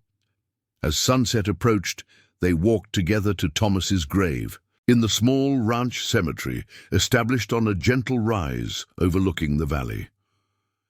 It had become their custom to visit weekly, a practice that had evolved from obligation to meaningful ritual. Reed had crafted a handsome stone marker, and Eliza kept the site adorned with seasonal wildflowers or evergreen boughs. Standing before the grave, Eliza felt the familiar mixture of sadness for what might have been and gratitude for what had emerged from loss. She placed fresh autumn flowers beside the headstone while Reed stood respectfully nearby, hat in hand. We're renaming the ranch Blackwood Valley, she said softly, addressing the silent stone. A fitting tribute, I think, to the vision you and Samuel created here. Reed stepped forward, adding his own quiet words. We've finalized the coal contract, Tom. Everything is properly documented, just as you would have insisted. The terms are favorable. The ranch operations remain protected, and development will be limited to the North Valley section. Their one-sided conversation might have seemed peculiar to outsiders, but it provided comfort and continuity as they navigated the transition from grieving Thomas's death to celebrating their shared future. After a respectful moment of silence, they turned back toward the house, now illuminated with warm lamplight against the gathering dusk. The autumn chill had deepened, prompting Reed to wrap his arm around Eliza's shoulders as they walked. 3 days, he murmured, a note of wonder in his voice. 3 days until you're my wife. Eliza leaned into his embrace, savoring the solidity of his presence. Not quite the path either of us anticipated, she observed. Yet here we are. Reed stopped, turning to face her fully. In the fading light, his features were softened, but his eyes remained intense. Eliza Montgomery, he said, taking both her hands in his. When you stepped off that train 9 months ago, the world was covered in snow and shadow. I never imagined that spring would bring more than just thawing ground. The simple poetry of his statement touched her deeply. Samuel Reed was not a man given to flowery declarations, which made his occasional eloquence all the more meaningful. Life unfolds in unexpected patterns, she replied, reaching up to trace the line of his jaw. The trick, it seems, is recognizing the gift within the challenge. Reed drew her closer, his kiss a promise of the partnership they had built and the future they would craft together. Above them, the first stars appeared in the deepening blue of evening, witnesses to a love neither had sought, but both now treasured beyond measure.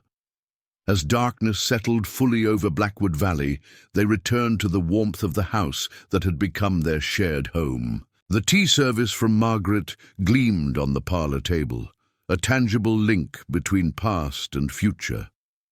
Mrs. Larson hummed in the kitchen as she prepared dinner, her initial wariness long since replaced by genuine affection for the woman who had arrived as Thomas intended and would soon be Reed's wife.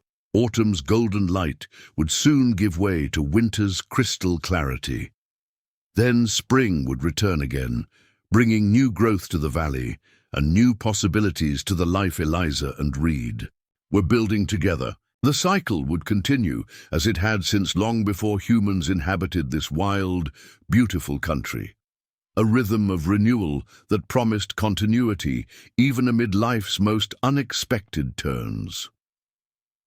5 years had transformed Blackwood Valley beyond recognition. What had once been a remote cattle ranch was now the center of a thriving community.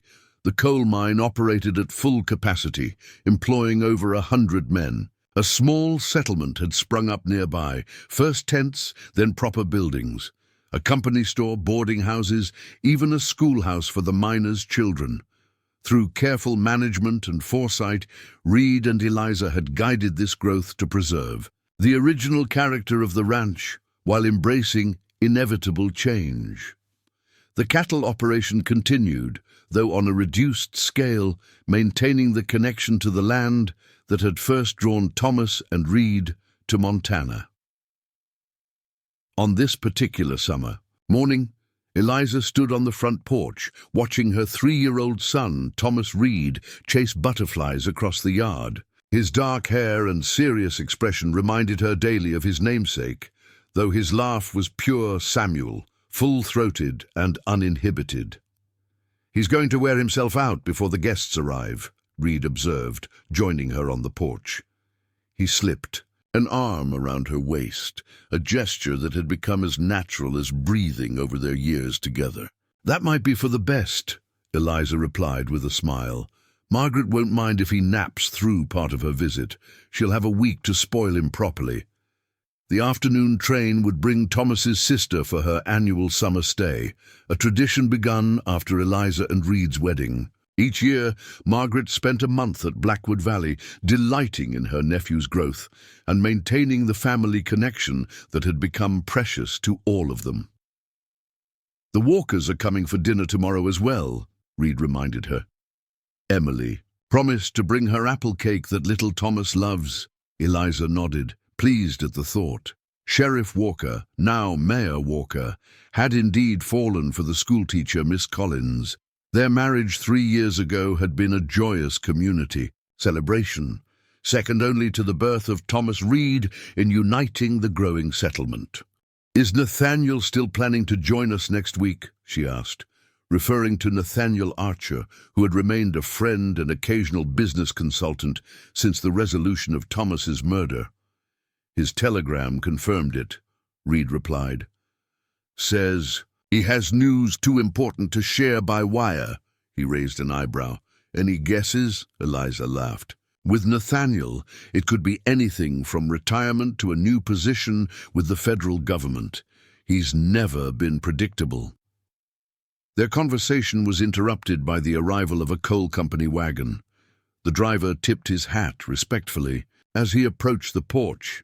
"Morning, Mr. Reed, Mrs. Reed. Got those documents you requested from the Denver office." Reed accepted the package with thanks, and the driver departed after declining an offer of refreshment. Inside the thick envelope were the finalized contracts for the northern expansion, a project that would extend the coal operation while establishing a permanent conservation area along Wolf Creek itself. The agreement represented months of negotiation and reflected the balanced approach Eliza and Reed had maintained throughout Blackwood Valley's development. "Everything looks in order," Eliza confirmed after they reviewed the documents together in the study that had long since become their shared workspace. "Margaret will be pleased, especially about the nature preserve. It was her suggestion originally." Reed nodded, satisfaction evident in his expression. "Tom would have approved too. He always said we were stewards, not owners, that the land would outlast us all." Their mutual respect for Thomas's memory had evolved over the years from cautious reverence to comfortable appreciation. His presence remained in the ranch's foundation, in the values that guided their decisions, and most tangibly, in the curious little boy who bore his name. Yet there was no shadow over the life Eliza and Reed had built together, only gratitude for the unexpected path that had led them to each other. After settling young Thomas for his afternoon nap under Mrs. Larson's watchful eye, Eliza changed into a fresh dress for their trip to the station. The elegant simplicity of her attire reflected the balance she had struck between frontier practicality and her Boston upbringing. Much like Blackwood Valley itself, balanced tradition with progress. As Reed helped her into the carriage, he paused, his expression growing thoughtful. "I've been thinking about something Tom said once, in our early days here. We were standing on that ridge overlooking the valley, exhausted from clearing land, and he said, 'Someday, this empty place will be filled with life and purpose.'" Eliza squeezed his hand, understanding the significance of the memory. He was right, though perhaps not in the way he imagined. The drive to Wolf Creek Station, now a proper depot rather than the simple platform where Eliza had first arrived, took them past the evidence of Thomas's foresight. Fields stretched toward the mountains, interrupted by the occasional homestead. Mining equipment dotted the northern slopes, while cattle grazed the protected southern pastures. The town itself had grown from a single street to a modest grid of businesses and residences. "Do you ever wonder?" Reed asked as they approached the station. "What might have happened if events had unfolded differently? If you had arrived to find Tom waiting for you that day?" It was a question they rarely addressed, though Eliza had considered it over the years. "I think we would have built a good life," she answered honestly. "Thomas and I were well matched in many ways. But it would have been a different life, not better or worse, simply different." Reed nodded, accepting her assessment without jealousy or regret. Their relationship had always been grounded in truth, even when that truth acknowledged complex emotions. "I'm grateful for the life we have," he said simply, "for our son, our work, our partnership, every day."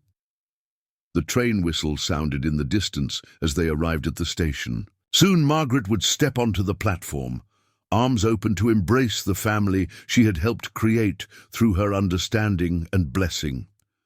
Young Thomas would wake from his nap to find his beloved aunt bearing gifts and stories from the east.